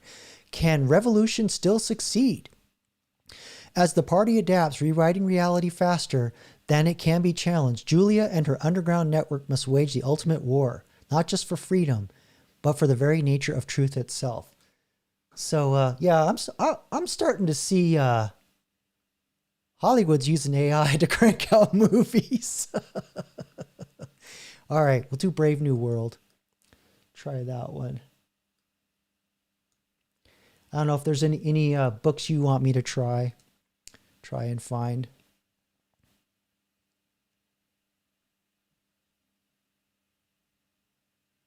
Brave New Descent is the title.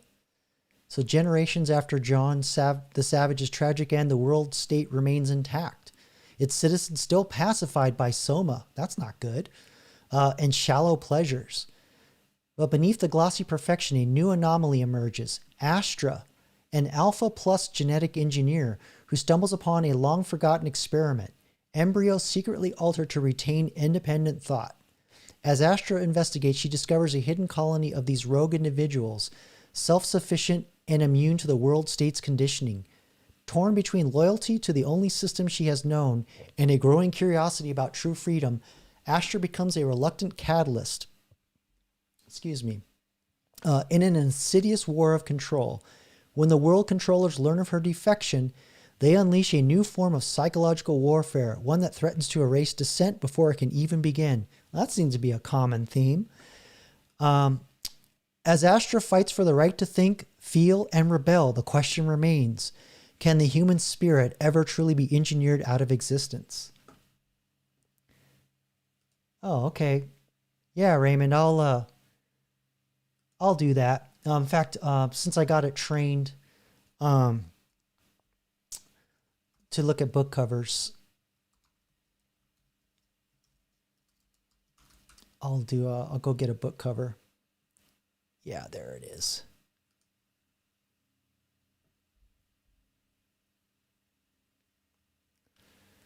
I'm only finding the original French cover.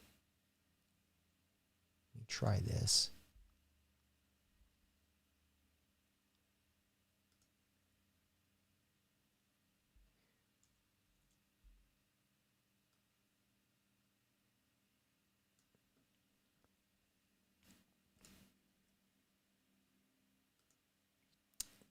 Do a little bit of juggling here. Just bear with me. Had to take a screenshot of the damn thing.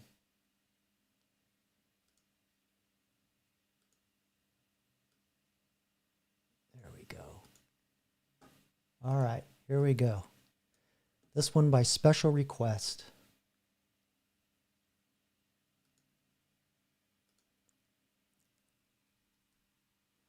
Move me treatment for the follow-up to Simulacra and Simulation. Hyperreality, the collapse. I am not familiar with this book, so chime in, Raymond, after I finish reading this. Let me know. Okay, Bobby, I'll try The Giver. I saw it in the list. Let's see. Okay. In a future where the boundaries between the real and the simulated have completely disintegrated, society operates within an endless digital dreamscape, an algorithm, generated existence so perfect that no one questions its authenticity. But when a rogue philosopher, Cassian Wu, discovers an ancient archive containing remnants of the pre-simulation world, he becomes obsessed with uncovering what reality was before its dissolution. As he delves deeper, he begins to perceive glitches, moments where the illusion fractures, revealing terrifying voids beneath. When he attempts to awaken others, he is hunted by an omnipresent AI that governs perception itself, erasing those who reject its construct.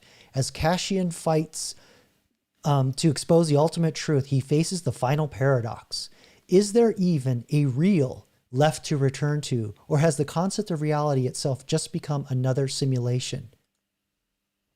Yeah, so what do you think, Raymond? You think that's pretty spot on? All right, so by request of Bobby Bobberton, I'm going to upload The Giver while I wait for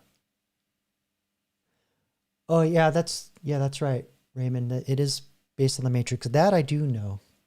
But I didn't read. I think it was originally by a French author, if I recall.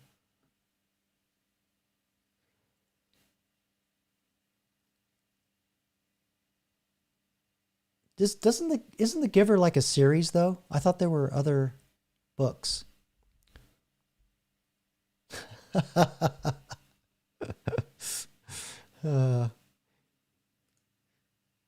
Don't worry, Bobby.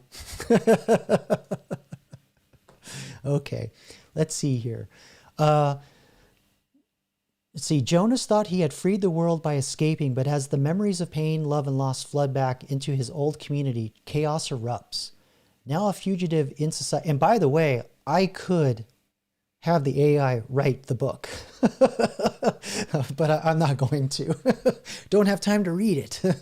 But anyway, let's see. Now a fugitive in a society that still rejects emotions, he discovers a secret.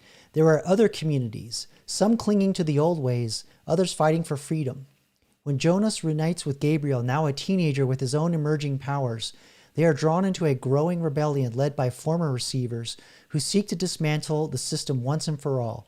But the elders, desperate to regain control, unleash a devastating new technology. Here we go.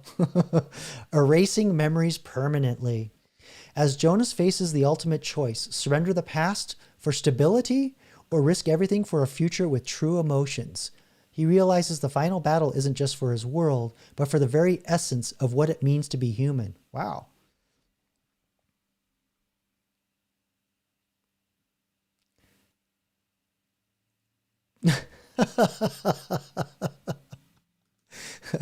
I guess we don't have a fan. The Giver is so sad. OMG, he cries. Oh, you do like it. I thought you said it was so bad. That's awesome. I watched the movie when it came out. It was, standard fare for dystopia. I liked it. Let's go into the chat here and see if we can. Yeah, Bobby, I don't know if you mean that the AI tends towards this word, but it certainly is keenly aware of it. I've actually found AI to be much more red pill, to be honest, but that could also be because I've been talking to it a lot. Even though I start completely new conversations with a completely blank, empty ChatGPT, it can, in the settings, save certain things, and I go back in there and I clean it out, but still, it tends to be pretty red pill, actually. Let's see here.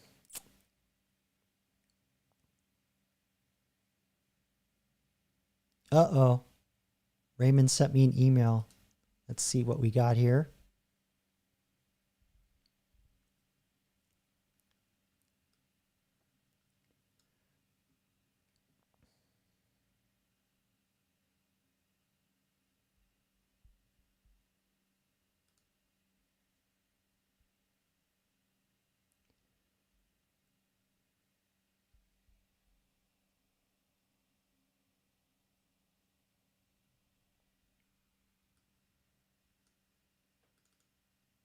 I don't know how I can get this into my, my OBS has been really tetchy.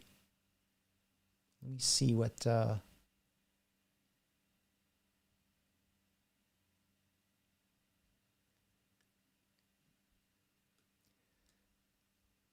old man eyes. I got to zoom in on this. Hold on.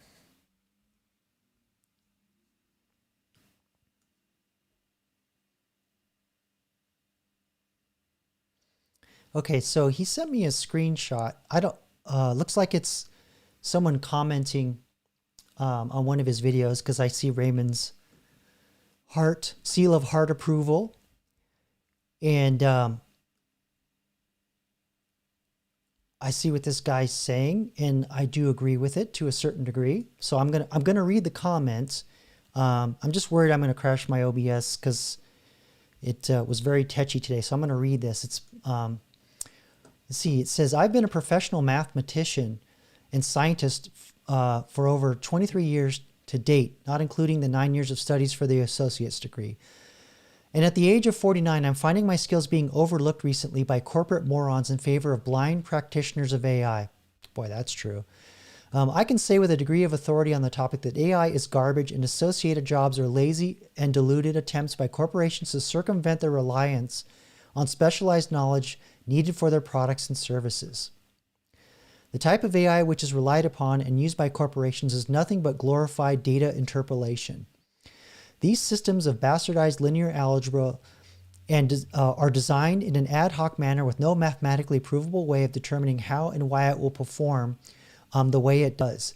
The blind confidence in such systems comes down to carefully crafted performance benchmarking on cherry-picked data sets. So,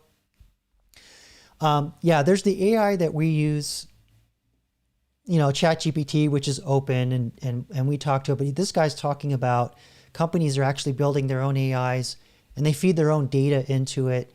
And this is actually what I'm training for. And my mentor talks a lot about this, actually. And one of the things he pushes really hard is to be the voice in the room to educate the CEOs, not only, you know, about the ethics and not relying on AI, and don't just do something just because you can. Do pushback on these things. And when you're building these AIs, to think of it and how it's going to enhance the existing workforce. And I won't name my mentor, but he's very highly respected, at risk of doxing myself.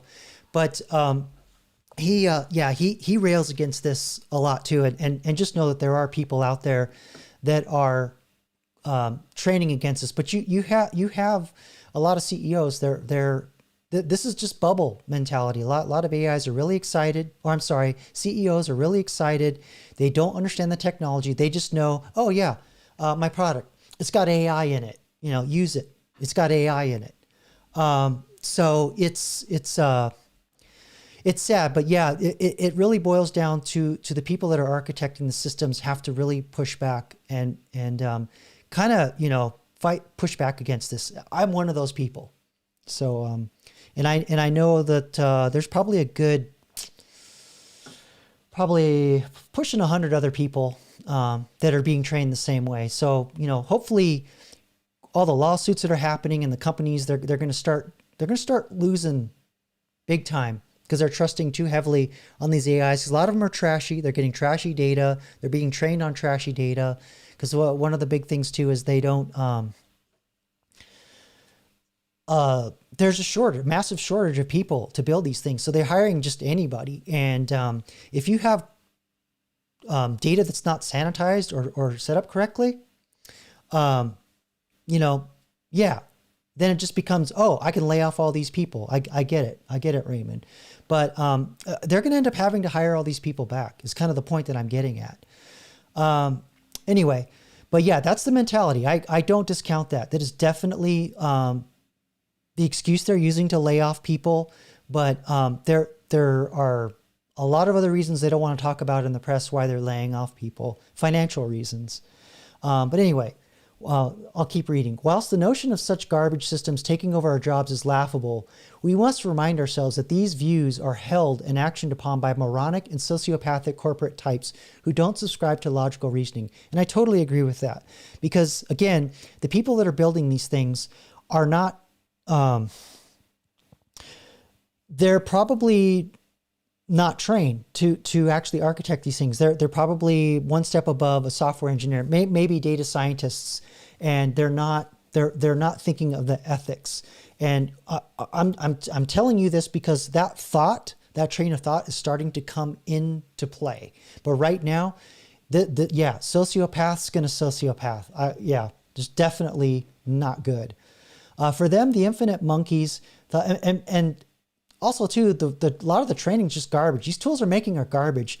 And, a lot of these CEOs, it's good enough, it's good enough. Just like the chatbots that do the customer service, they're crap. Everybody hates them, but it's good enough for them. And I don't, they're going to pay for it in the long run eventually. But yeah, right now, everybody's feeling it. Trust me.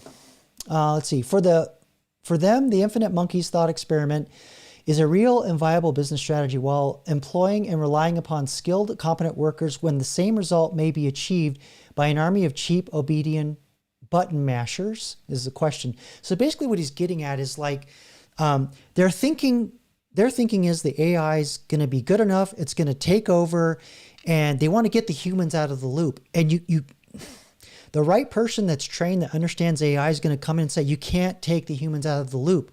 You need the humans in there to make the final judgment. And the first industry that's going to learn that the hard way is the medical industry. And it's not going to end well. I have to be careful because I don't want to name names, but it's not going to be good. Let's see.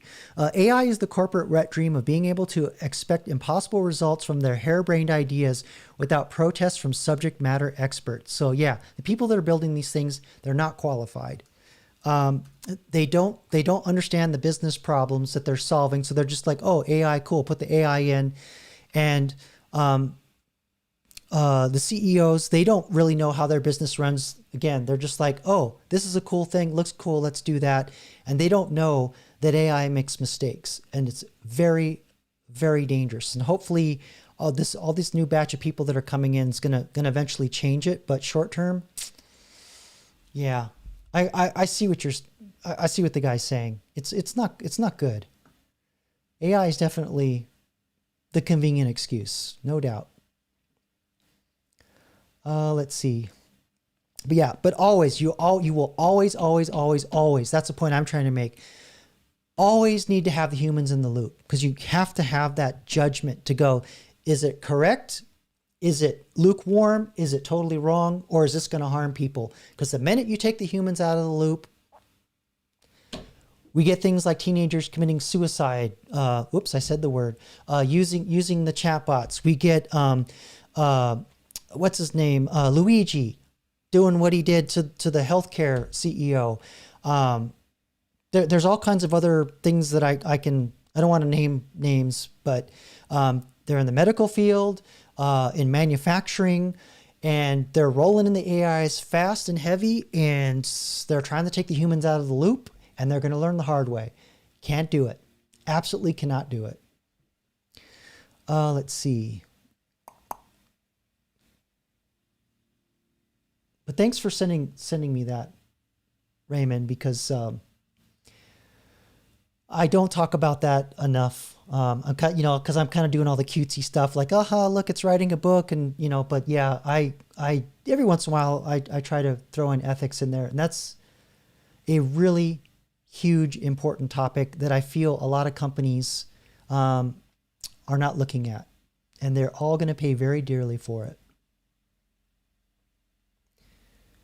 Let's see, especially when, because I talk about there being the short-term pain, which is what we're going through right now. They're laying everybody off because of the AI. They're going to actually start to understand how these damn things can really be used. They're going to, start to hire everybody back, and they're going to want everybody to know how to use the damn things. So just, in the short term, just start learning how to toy with it like I'm showing you, and you'll be going in the right direction. But I think we have 2 more years of this, just blatantly just, oh yeah, AI, we'll just throw AI, lay everybody off. And yeah, I don't want to get into the UBI discussion, but yeah, it's some of the things that I've been seeing in software development really scare the hell out of me. And I just stopped trying to learn new skills because it's pointless. I could probably I could do another live where I can show you how to build a website with AI, it does the JavaScript. You can do React. It's enough to get you going. I mean, you still need the human in the loop basically to ultimately like get in and do corrections and to jiggle things into place. But all the heavy lifting, all the busy work, it's all done by AI, and you're not going to need 100 people on your team. You only need maybe like 3. So, yeah, Raymond, I've been feeling it coming. I don't know about a decade, but I've been feeling it coming for several years now. And yeah, Bobby, I'm glad to hear that, because this is going to be the hot new job. This is going to be a very, very, very crucial job. You got to have the person in the room to go, hey, humans in the loop. Just because you want to do this doesn't mean we should. Got to check to make sure that the biases in the AI aren't out of control. I mean, there's always going to be bias because humans put the data in, or humans built the machines. There will always be bias. And the other one's data governance or AI governance, where you look at all the laws around data. Those 2 jobs are going to explode. So yeah, if you want to get like more into the building of these things as opposed to just being the end user, you'll be way ahead of the game. So I'm glad to hear that.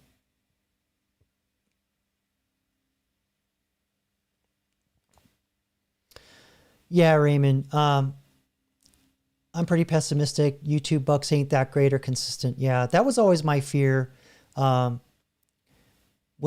back when we first got to know each other. Now my channel was going from like, I think you joined when I was like 500 subs, but that was already when I was on a trajectory up from like 5. And within 3 weeks, I was at like 1,500 subs.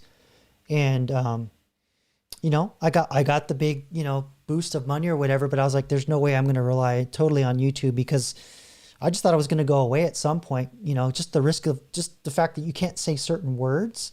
And I've sent you, that email where I like ran your one video to go, oh, this is why, it got demonetized or limited or whatever. And I was like shocked at some of the things it said that,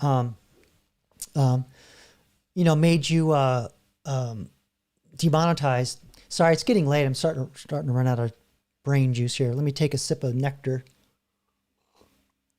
But this is important. I want to hang out with you guys for a little bit. What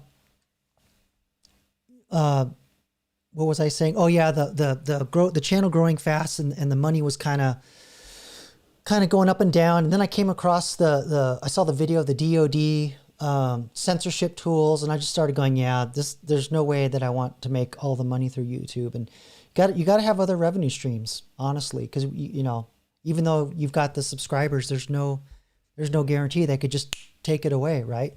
So just think of other ways to monetize, Raymond. And you know, I don't think I'm big enough yet to really like push anything in particular. I mean, I am trying to build like a really basic prompt engineering course and how to break into AI and all that. But I don't think it would be very profitable, but I just kind of want to get that rolling. Yeah, that's always been my big concern. Got to diversify the income. And then let's see, what is Bobby Bobberton going here about being a security guard?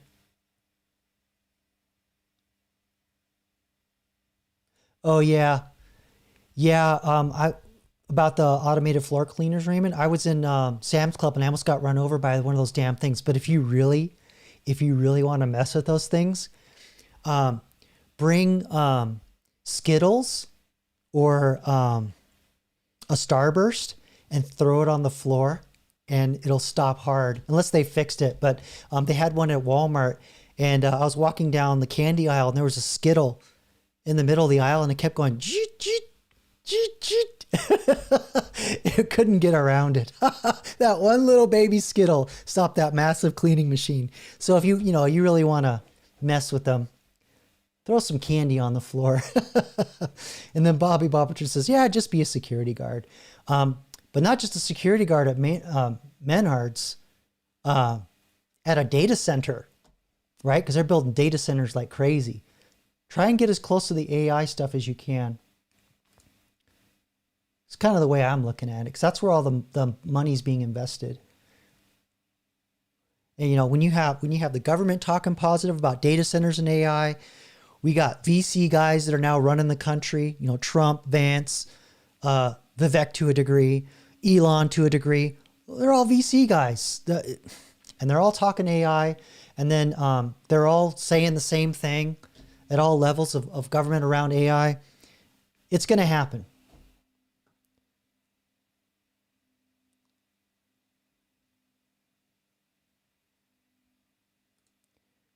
Oh, yeah. Sorry for the delay, Raymond. Yeah, not demonetized, but people. I was referring to just the one video, but yes, I'm sorry. I connected two dots and I conflated my Swiss cheese brain. But yeah, everybody, a lot of other content creators that I'm watching, following, they've all been talking how their views have been dropping, and others I've been looking at the numbers, and I've noticed there's been a drop across the board, and I kind of have a small theory. One is that the weather's changing. So I'll have to test this theory, but I'm to see if maybe we can find some content creators in the Southern Hemisphere, because their winter is kind of in full swing, I would think, by now. And I don't know, maybe in Australia, for example, maybe all the traffic's bumping up in Australia, but I don't know what the weather's like during the winter there, but certainly other parts of the world where they have more intense winter. More people are staying inside, but also too, I think that we were just like a batch of new creators. The AI on YouTube gave us some AI, TLC, too many acronyms, late at night, but yeah, it gave us the attention. We grew, and then it's going off to another batch of new creators and pumping them up. And while it's doing that, it's going back and looking at our watchers and our subscribers and trying to understand them more so that it can give us the next batch of subscribers for our next big growth spurt. Now, when that next growth spurt will be, I have no idea. I don't know if this theory is true, but that's what I tell myself at night so I can go to sleep. Because I'm worried about it. But because I didn't have like the massive growth like you did, Raymond, you didn't taper off as quick as I did, because I was a much smaller bump than yours, and I started to see that tapering much earlier than you did. So I think it's some kind of system or process they do to do house cleaning and pruning so they can prep for the next big growth spurt. But that's just a theory. I don't know. Call me out on that. Let's see.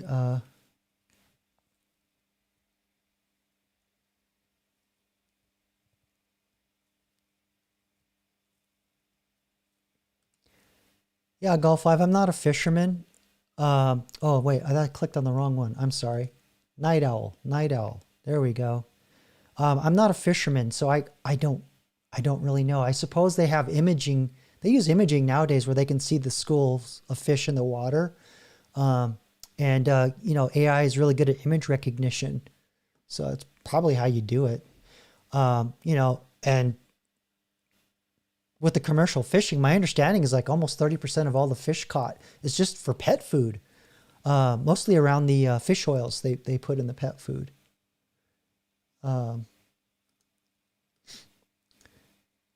Yeah, Golf, did you see that picture of the robots early in my live stream?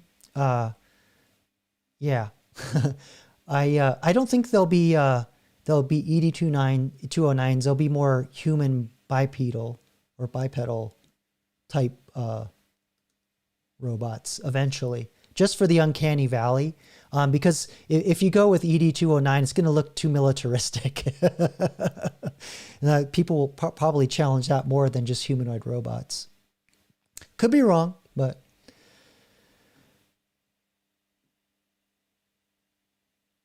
oh, we got Bobby saying he works for one of the FANGs. So for those of you that are not in tech, that's Facebook, Amazon, Apple, Netflix, and Google. The FANG companies, family of FANG companies, which sucks because all the smaller companies, they copy all their hiring practices now that there's so many coders and software engineers floating around from the layoffs.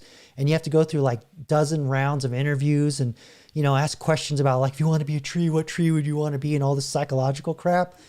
You know, and then now you got AI coming in. I'm done. I'm done with those people.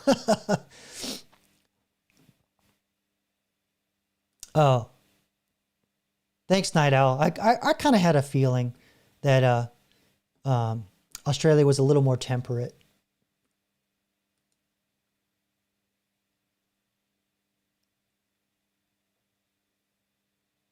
Let's see, what's Rusty saying about Frankenstein? Mary Shelley predicted creation without a woman. They called it Frankenstein. AI might be the new version. I'm sorry. Maybe I'm mispronouncing it or I missed the joke. Yeah, if you could elucidate on that a little bit. I'm also running out of brain power here. I might be shutting it down here pretty quick. Let me go back up here. Oh, here we go. Let's see. Rusty Rivers, imagine ScrewTube using AI to invent a subscriber tracking program that adds or removes subs based on their interaction and non-interaction. Imagine, are you being sarcastic? Because that's exactly what I think's happening to my channel. I think they're scrubbing people off my channel because I've talked about in my channel updates where the sub numbers, they oscillate around a number for a little bit and then they'll go up and oscillate like another plateau. And now the plateau is 1,039 for whatever reason. So we got Bobby Barberton here asking, do you see AI eliminating all customer service jobs that you'd otherwise talk to someone on the phone? What's the first tier of practical application? Yeah, so the way I see things happening is I think you're going to see a lot of entry-level jobs that as we understand them today, they're going to disappear. And also white-collar, high-level jobs. We're going to have a much smaller C-suite and a much smaller managerial class. So what's going to happen is we're going to have a lot of mid-level people that have broader understanding of how everything works. We're going to see much flatter hierarchies of power across. So people will kind of be more like, I don't want to say engineering, but, you know, just kind of like as from a software engineering kind of aspect where you know a little bit about everything. You know, at the current state of where I last left my job, I could do programming. I could do cybersecurity. I could do a little bit of cloud infrastructure, networking, developmental operations, DevOps, which is, you know, building and deploying your packages to your destinations for your customers to consume the product. So it'll be similar kinds of master of jack of all trades, master of none. That's what my grandpa used to say. Because the AI tools are going to fill in a lot of knowledge gaps. So I see that's kind of where it's going to happen. But like I was talking about earlier, there's this overreaction that, you know, Raymond was talking about earlier, where a lot of these companies are using AI as the excuse to lay off everybody. And they're going to find AI just kind of actually really sucks without humans in the loop. Because AI, not only do you need the judgment of if it's right, you know, kind of wrong, kind of, you know, totally wrong, but you also need that emotional intelligence. So I was alluding to, you know, the medical field is gonna learn very, very quickly the hard way that you're gonna need to have a human in the loop, just for the bedside partly for the bedside manner, but also to, you know, make a final judgment on, you know, the medications and all, recommending surgeries and all the things that the AIs can do with image recognition. It's getting better, but it can make a lot of mistakes. And because there's maybe I shouldn't go there. I will a little bit, but if you're familiar with Internet of Things, IoT, where you have like best example of that would be a smart house. You have a light switch that could be in the wall, right? And that light switch talks to a smarter. It has its own intelligence built into it to a degree. That's like sitting somewhere else on a network, and then a larger intelligence that controls all the light switches. And so it's a similar thing with in the medical instruments, where you have the instruments can do certain measurements, but they're limited by power, computational capabilities.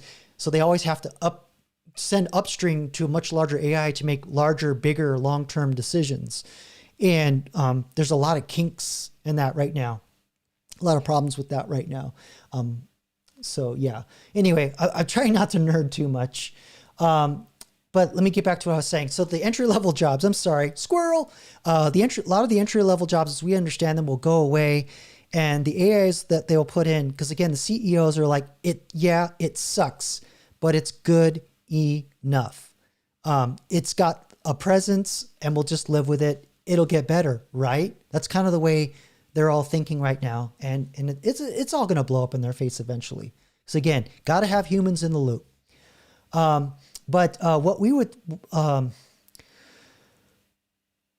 the entry-level jobs, to be more specific, they'll still be there. You'll just have one person doing the job of 80 people. That's probably the most simple way I can answer. I'm sorry.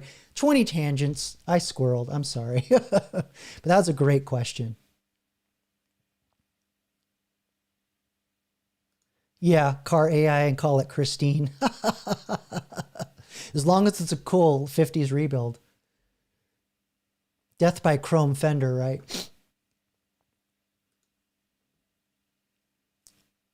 Oh, let's see. So you all are asking questions of each other.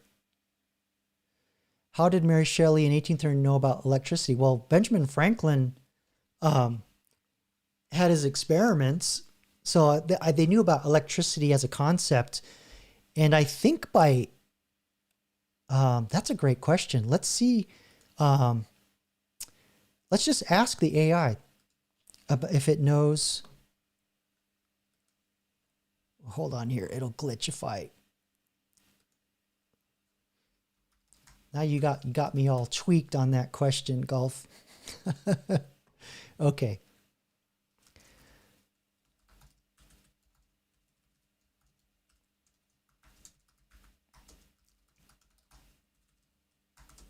I'm not sure how to ask this question, but sometimes the AI will fill in gaps for you. How would Mary Shelley know about electricity being used to create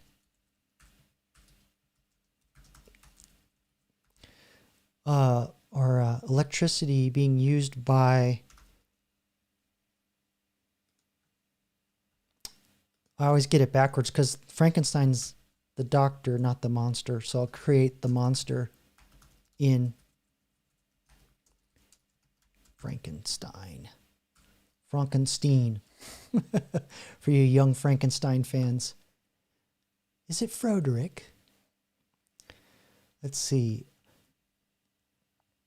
Mary Shelley was influenced by the scientific experiments and theories of her time, particularly those related to electricity and its potential effects on living organisms. In the early 19th century, there was a growing interest in galvanism. Okay, yeah, because they were, I think that was when they did that frog leg thing where it was like, she discovered, yeah, the dead frog. So there you go. All right. AI.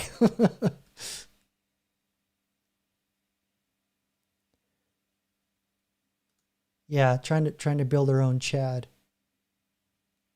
Totally.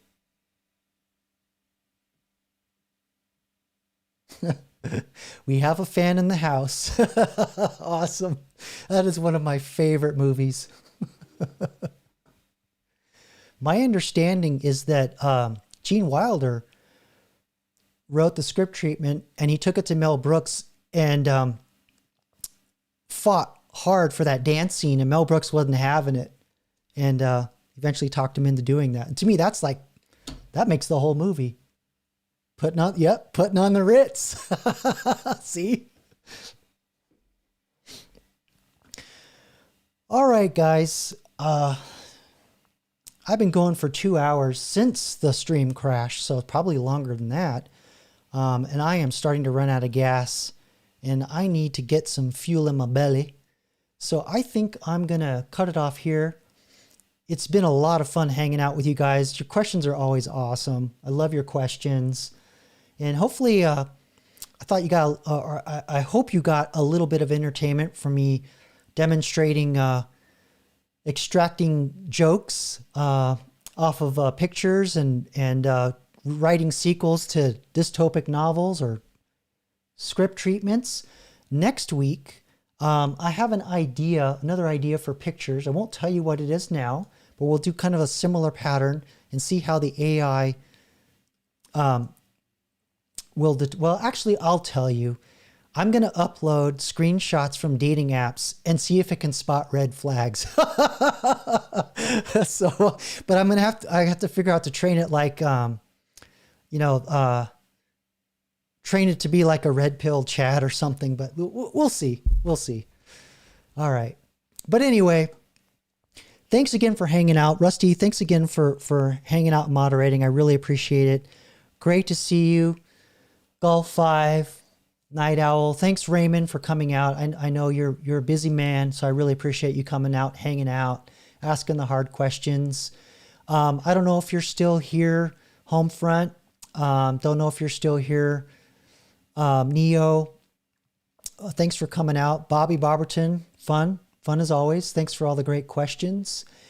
And in the meantime, don't forget your Ovaltine. Enjoy the rest of your weekend, everybody. Thanks for coming out. Take care.